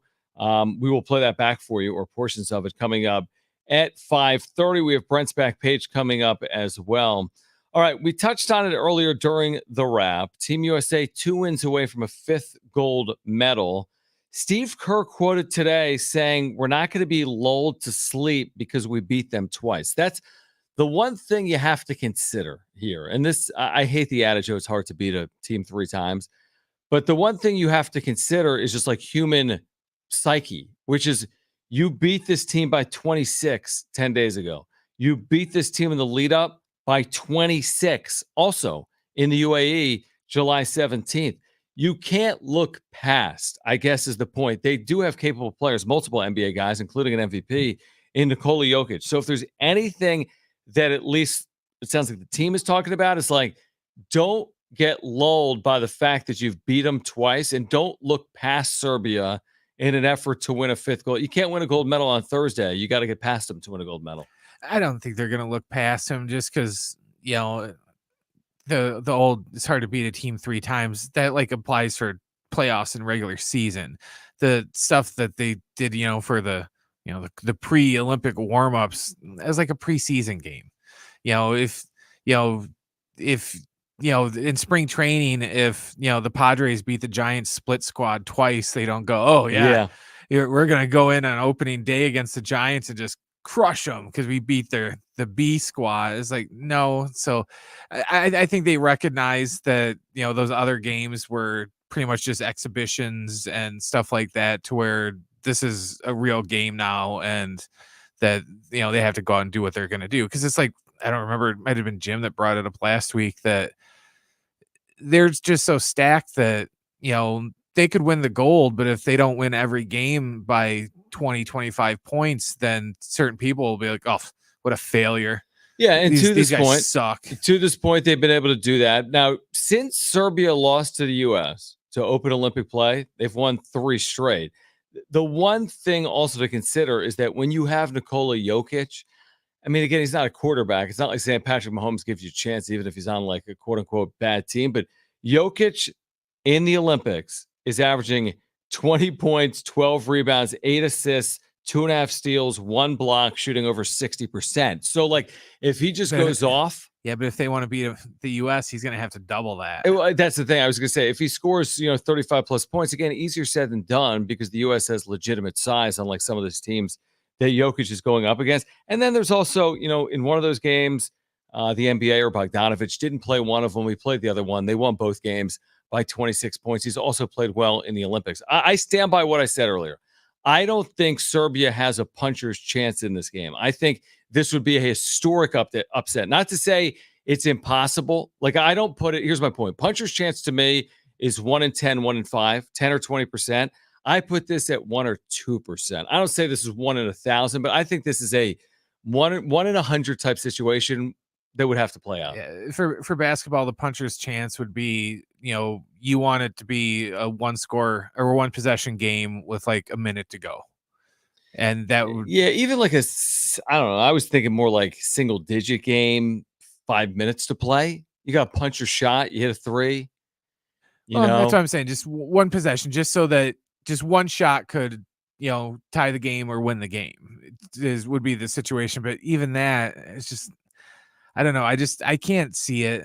I think that they're going to be so focused on Joker and just be like, somebody else is going to have to beat us. We're not just going to let one guy beat us, because he would have to go off and have like, the Kobe finale game or whatever and score 80 points and you just have to go crazy. But I can't see the U.S. letting that happen. Yeah, I mean, Alan made a really good point. Alan Sliwa, Lakers Talk, obviously covers, the NBA in Los Angeles, covers LeBron, covers AD. He's like, the problem is, like, this is a dicey situation. Like you said with Jim, you either win big or you've won nothing. I mean, now, again, I think if you win, you win. In the grand scheme, if they win a gold medal, and let's say they beat Serbia on Thursday, 89-80, and then they beat, who's left, Germany and France. let's say they beat France 99-94. I'm just making it up. So those are not convincing wins, but they're wins. Yeah, of course, you're not comparing them to the dream team, but it's still a gold is a gold. But the expectation is, and this goes back to our conversation earlier about like the Padres or San Diego State football. Like everyone thinks, oh, week 1 against Texas A&M Commerce, you better win 70-7. The expectation with Americans is like, you should beat Serbia by 30. You should beat Team Germany or France in France by 30 points. And if you don't, stop talking about being one of the best teams of all time. And if you lose, it's discussed for 2 decades if you lose before winning a gold. Yeah, it's one of those things where if they don't win the remaining games by 25, 30 points for a couple weeks, people will complain about it. But then in hindsight, right, you win. By the time we get to the next Summer Olympics, it was in LA, then it'll be all forgotten. Everyone will forget all about it. All right, call right now. First caller has 2 free tickets to see Lainey Wilson at the North Island Credit Union Amphitheater August 23rd. Call right now. 2 free tickets to see Lainey Wilson, North Island Credit Union Amphitheater August 23rd. Coming up, 877-767-4760. Again, Lainey Wilson tickets, they're free. 877-767-4760. If you missed our conversation with MLB Network's Mike Ferrin on the Padres in the second half of the season, you'll hear from Mike coming up next on Jon and Jim.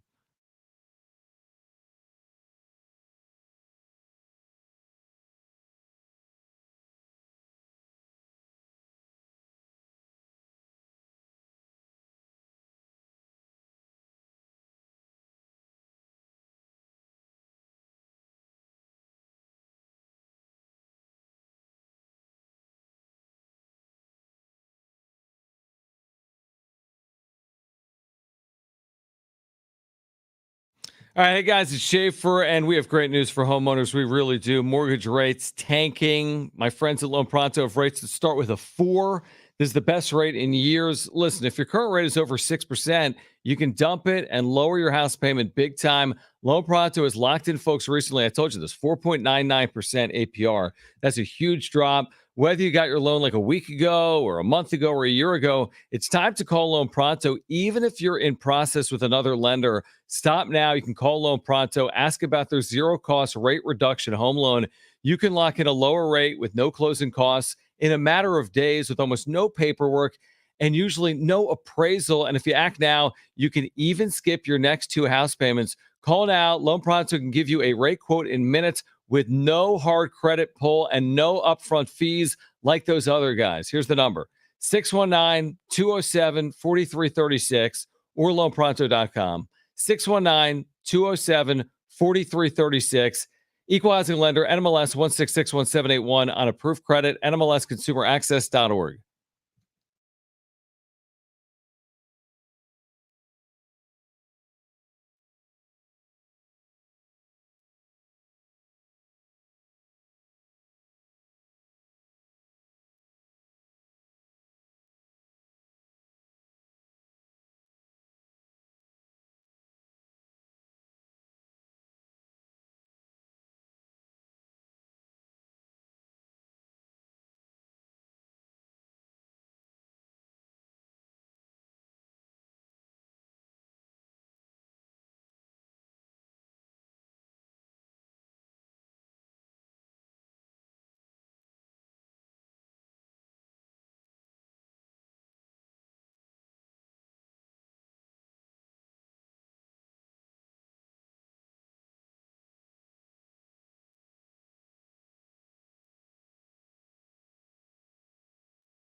This report is sponsored by RCP Block. Right now in Pittsburgh, the Padres are leading 5-4 over the Pirates in the top of the 6th. Jurickson Profar just took a fastball off his kneecap. We'll see how that goes.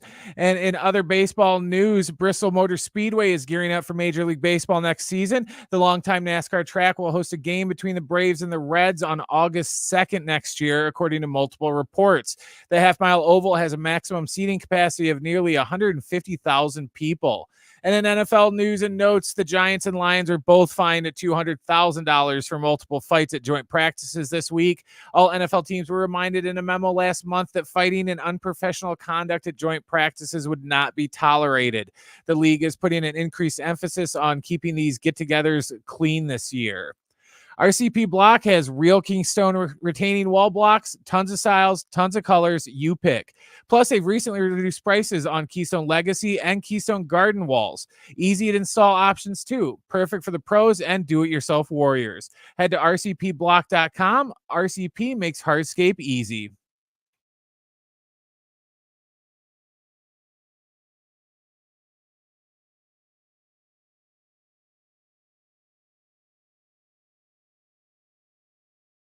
You know what? Do you want to? We're going to play Mike Ferrin. Sorry. We're back, Jon and Jim. We're going to play Mike Ferrin. I wonder if we discuss Jurickson Profar leaving this game like you referenced in the update. That's probably more relevant for right now. If you missed Mike Ferrin, go to sportssd.com or go to the iHeartRadio app. By the way, if you're ever listening to Jon and Jim on podcast, and you should be, the show is always podcasted. The free iHeartRadio app is an amazing resource. You can, of course, watch on YouTube. You can listen back on TuneIn Radio, Spotify, right? Apple Podcasts. If you're ever listening to the podcast and you can listen to full episodes, interviews, please leave a review. We appreciate it. And thank you for listening via podcast as well. I think the story here has quickly shifted to Jurickson Profar, who took that pitch off kind of the side of his knee or the back of his knee. He stayed in the game briefly and is now exited. Now, he's dealt with knee-related stuff. That's not exactly the doctor term, but like he's dealt with stuff with his knees, okay? He's had some bad days with the knees. He's had some good days. Obviously, it hasn't impacted his productivity. He's been one of the more productive outfielders in the National League. And, of course, you need to win this game. That goes without saying. And Brent just told you they're leading 5-4 in the 6th inning. But very quickly, your attention turns to, well, the Padres are playing really good baseball, too. Are they going to have Jurickson Profar? Now, he walked off under his own power. He stayed in the game. I'm assuming they're going to tell us postgame it's day-to-day. They're being cautious. We'll see how he feels tomorrow. Sure, maybe he gets a day off. If it's a day or two, so be it. But you can't be without. The one thing you can't be without, remember earlier, we're like, Dylan Cease, Fernando Tatis Jr., shoot. You can't be without Jurickson Profar for a prolonged period of time based on the way he's played for this team this year. And it looked so bad. And like you said, he had some knee issues earlier in the year, and then it just got him right on the kneecap. And, stuff like this, it always kind of reminds me of what happened to Christian Yelich. Because remember, he fouled that ball off, and it bounced back up and hit him in the kneecap. And it took him a long time to come back for that. And, Profar was in a lot of pain when that happened. He looks, I guess you could say, fine when he went to the dugout. He didn't look like he was limping too much, but yeah, when it happened, I was like, oh no. Well, that's the last thing you need. Yeah. So this is AJ Cassaville who's there. Profar looked seriously hobbled going from first to second on a Bogart single. He was subsequently replaced by, is interesting, Ha-Seong Kim, who was on the bench today due to tricep soreness and didn't play yesterday. This team, despite playing so well, remains a bit of a mash unit. Toddy, Musgrove coming back, thankfully. Darvish out because of personal reasons. Kim's been dealing with something. Arise has dealt with a lot since getting here. Now you have Profar with the knee. They've overcome it. But at some point, when is enough enough? And honestly, what Profar has meant to this team even goes beyond his numbers. Like, his numbers are really good, but he helps you win, not just between the white lines, in that clubhouse, in that dugout, what he's meant to this team this year. They didn't have him last year until late. They kind of took off late when it didn't matter. There's just something about him. It's infectious, and it's obviously benefited the team in a big way. Now, again, we didn't see something that you say, oh my God, he wasn't hitting the head with a fastball, wasn't knocked out. He was hitting the knee. So to Brent's point, I mean, it could be something that lingers or could be significant. You always fear it. Any hit by pitch can linger or be significant, right? You can break bones. That's how it works with baseball. And hopefully they monitor him. He gets whatever, care he needs right now, and they get him back in the field. And again, if it's not tomorrow with the day game tomorrow in Pittsburgh, it's not tomorrow. Even if it's not Friday in Miami, it's not Friday, but you need to get him back. We can't see the tweet at some point that says Jurickson Profar is going on the IL. Like that's the one thing we can't see. They've dodged that to this point, right? Profar has been in there essentially every day all year long, and now he's left the game. So it just feels like there's been a lot of knuckleballs thrown at the Padres this year, and every single time they've responded and they've kept going on the right path. Can they continue to do it, at least in the short term, in the absence of Jurickson Profar? I think that the short answer is probably yes, because they've done this time and time again, and they may have to do it again, unfortunately. It's like we talked about earlier. It's more adversity for them to deal with, to where maybe they just got it built up enough now to where it's just like, all right, guys, this is just one more thing that's just piling on. So it's just keep on going and just push through it like we've been pushing through everything else that's been thrown in front of us this year. Again, we don't have volume on. We're not there. We're watching. We're reading. He hasn't been diagnosed. I don't even know if they have a prognosis. I'm guessing, because we've played this song and dance before. Disclosing the whole world tonight when he speaks to the media. He's not gonna be like, he might say, listen, he went back in there, he's fine. They iced it, he feels fine. But even if it's something that requires like testing or more information, he's not gonna say anything of significance. He might say he's day to day. We'll find out more tomorrow. We'll find out exactly. Now, again, something to consider is a day game tomorrow. They're playing, I want to say, in that noon Eastern window, somewhere in that noon to 1 Eastern window, right? So a pretty early start for game 3. Do you bounce back from a night game? 9:35 in the morning. Yeah, so I don't know if we see him in there tomorrow. That might be optimistic. We'll see with that quick turnaround from a night game to a day game. And then they play Friday night. It's actually 4:10 Pacific on Friday against the Marlins in Miami. Speaking of which, Kevin Acee is our Padres insider, as he always does on Fridays. He will join us from Miami in the 3 o'clock hour, I think off the top of the show, in fact, at 3 p.m. on Friday when the Padres continue their series they continue their road trip against the Marlins in Miami. But again, there's always something. We said earlier, like 162, man, it's like when you think back in the school year, a lot happens in a school year. 180 school days, 162 baseball games. Things happen. There's twists and turns. And, sometimes it's like, why can't we have nice things? Like just when things get too good, you always get kind of humbled, put back in a box or in your place. And I don't know if that's happened here tonight or not. I do know they lead 5-4. I do know they have this really good bullpen that hopefully can hold this slim lead for 3 or 4 innings here tonight in Pittsburgh. But I also know that Jurickson Profar has left this game. So again, it's like there is truly always something. It's not one thing, it's the other. Yeah, and that's why we talk about it every single day. Honestly, that's why we talk about it every single day, whether it's Jon and Jim or the wrap-up show. It's why we bring people like Mike Ferrin onto the show. I'll be honest, there's always that thought in the back of your mind, like, what if worst case happens? Like, what if Tatis misses time? Well, he has missed time. What if Musgrove misses time? He has. What if Darvish misses time? He has. What if Profar, right? So they have cleared all those other obstacles to our collective points. Who would have thought that Musgrove and Darvish and Tatis could miss this much time and this team would be playing this type of baseball?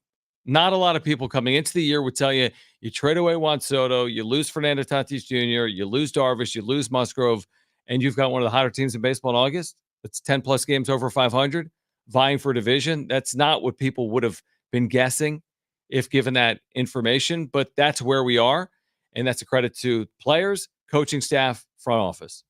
So we'll see from here. It's like they've done a bulk of the work. Like we're about 3/4 of the way through the season, and they've put themselves in a position to make the postseason as a wild card team at the very least. That's what they've done. Doesn't mean they will.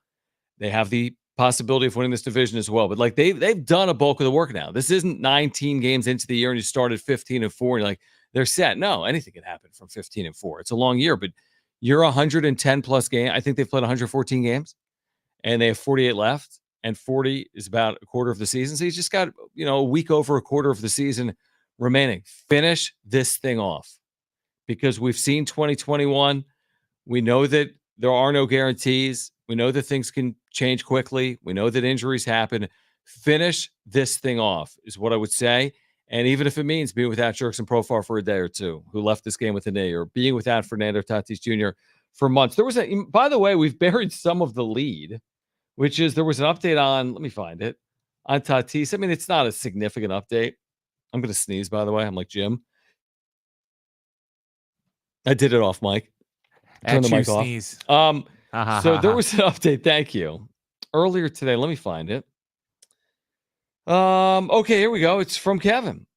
It's that Tatis is hitting in the cage. He's playing catch. He's doing light running. Could be a September return. So that's really not new. We've been told week to week. We don't have an exact week or an exact time. I think a lot of people forecasted late August, maybe early September. But per Kevin AC in the Union Tribune, he's hitting. He's playing catch. He's doing light running. Could be, and again, that's not definitive. Could be a September return. Doesn't scream September 1st. Look out. But could be a September return for Toddy. So we'll have updates on that from Kevin on Friday. All right, an update from Pittsburgh on the other side, where the Padres are trying to win a series against the Pirates. Plus, we have Brent's back page for you as well. We are here until 6 p.m. It's Jon and Jim without Jim. Stay with us.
All right, Jon and Jim here for the next 15 minutes or so. Back tomorrow, 4 to 6, San Diego Sports 760. Again, if you missed anything on the show, make sure to check us out. You can always listen to the podcast. The full shows are there. The interviews are there. SportsSD.com, iHeartRadio app, iTunes, TuneIn Radio, or Spotify. If you're listening to the podcast edition of the show, please leave a review as well. It's been an entertaining series, I'll tell you that.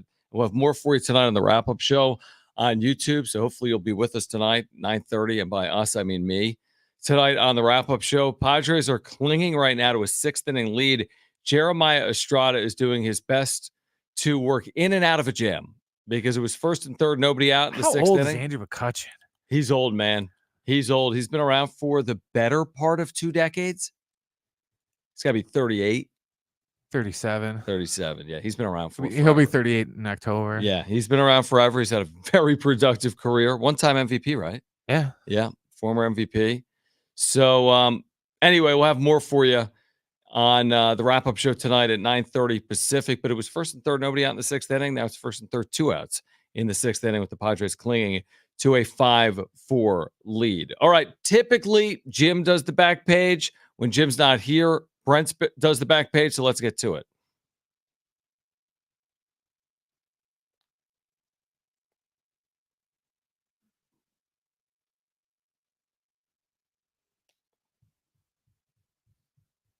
All right, we'll start with this one's for you, John. Yeah. And your obsession with the pandas. California Governor Gavin Newsom issued a ceremonial proclamation today declaring tomorrow Panda Day, John. The governor has declared it a Panda Day because the pandas are available to the public beginning tomorrow here in San Diego. That's what it looks like. But yes, wow. the governor has declared tomorrow Panda Day in the state of California. You know what? Honestly, dude, will you be celebrating Panda Day, John? A little bit, because hear me out.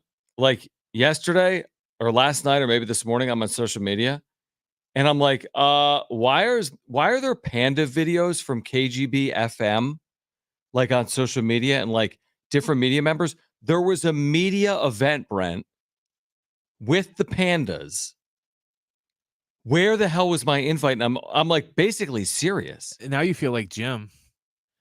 So are we got panda tickets for big media day where you get to play with the pandas and hang out with them and high five them and pet them? And I don't get the invite. I talked about pandas more than the pandas talk about pandas. Yeah. Are you going to boycott the pandas now? No, I love the pandas, but how did I not get invited to this? There was a media day. I've given more hype to these pandas than the national news. There you go, San Diego Zoo. What's up? No, maybe I got an invite. It was lost in my inbox. All right. What else you got? We have another not good story involving Disney Plus. You remember when Netflix announced that they were cracking down on password sharing? Yeah. And has that happened? Yes, that has happened, because I can occasionally use my old roommate's Netflix, but only like once a month, because you have to update your household list like every month. So if I want to get in there, I have to do it right away before they ask her to update it. But yesterday, the day before, I had in my back page about Disney hiking their prices up by another $1. Well, now Disney has announced today that their password sharing crackdown will begin in September. So starting in September, if you're using your brother's or your sister's or your ex-girlfriend's Disney Plus account, they're going to put an end to it. It's going to be somewhat similar to the way Netflix did it, to where they're just going to block you unless you pay for like extra screens. And so let me get this straight. We found out yesterday Disney Plus is going up in price. Today you can't share passwords. Well, What's you can, next? but not until September. Okay. Well, probably just more price increases would be my guess. Okay. And then, John, do you remember? You're my age, so you'll remember this. This is back when you used to eat meat. Do you remember when McDonald's would sell like commemorative glasses, to where like they might kind of they'd be like, oh, like a set of 4. Yeah, come in, buy one of these 4 Muppet glasses. Yeah, I do. With Kermit. Yeah, and they would do that all the time when we were kids. Yeah. Well, McDonald's is tapping the nostalgia market, and they are going with throwback collector's meal cups. which I didn't see when they're supposed to start rolling out, but they said that it's anything. Ooh, they just blocked my article. But they have 6 cups that are going to be in the meal with everything from themes from here it is. Hello Kitty, Barbie, Hot Wheels, Beanie Babies, Coca-Cola, Shrek, Jurassic Park, and Minions, to name a few, along with, your McDonald's characters like Grimace and the Hamburglar and stuff like that. So this is a play on yesteryear where they did like maybe in the 80s and 90s. They haven't done it recently. They're going to bring it back here. There's a limited run in 2024. Yes, because it's going to be included in a meal. The collector's meal will be available all day long, so you can add to your collection whenever. It's not going to be something that's confined to like after breakfast hours or anything like that. And each meal will include a cup and the option of, depending on when you go, either a sausage McMuffin with egg sandwich, hash brown, and hot coffee during breakfast, or your choice of a 10-piece nugget or Big Mac with our world famous fries and a soft drink throughout the rest of the day. Well, this is a developing situation. That's interesting. I like that. And kind of along the same roads, you know how Jim's been talking in his back page about all like the crazy popcorn buckets that have been going along with like movies and stuff. Yes. To where like Deadpool and Wolverine had one. Well, they had 2 actually. Dune had a famous one that looked like something that it shouldn't look like, so it got a lot of attention. The newest one, did you ever see Beetlejuice? Well, I know that it's coming back out. Yeah, right? Well, there's the sequel after like 30 some years almost. Is coming out, and Regal Cinemas now revealed today the Beetlejuice 2 sandworm popcorn bucket. Anyone that's familiar with Beetlejuice, the sandworms are those things that were in the little void when they would try to leave the house that Beetlejuice was terrified of. The bucket is pretty much, it's just like a coiled sandworm that just kind of goes up and up, and then the coils form the bucket. It's kind of neat looking. I don't think I'm not going to get these popcorn buckets because I don't have enough space in my house to where it's like, where the hell am I going to keep all these, movie themed popcorn buckets? But yeah, if you go see Beetlejuice at Regal Cinemas, you can get it in a sandworm popcorn bucket. Interesting. So that's like the new in vogue thing from a movie. Pretty much. If you're going to have any type of movie that they even think it's going to be a big hit or a blockbuster, They'll have the popcorn they're going to have some sort of popcorn bucket. Because you'll get the super fans that will be like, oh, paying $8 for large popcorn isn't enough. I want to pay $12 so I can get my Dune bucket with it. Exactly. All right, good stuff from Brent's back page. Of course, we'll have it again for you tomorrow while Jim is away. We're back, by the way, tomorrow at 3 p.m. recapping the Padres Pirates series. The game will be over, so essentially a wrap-up show for you as we begin tomorrow at 3 p.m. Looking ahead to that Marlins series coming up. Well, we'll be on the show on Friday as well. If you missed anything today, as we've told you, sportsSD.com, iHeartRadio app, iTunes, TuneIn Radio, or Spotify. If you're listening to the podcast, please leave a review as well. Follow us on social media at Jon and Jim. JONANDJIM. That's at Jon and Jim. JONANDJIM. Wrap-up show tonight on YouTube at 9:30 for Brent and Twist Jim. I'm Jon. Keep it here at San Diego Sports 760.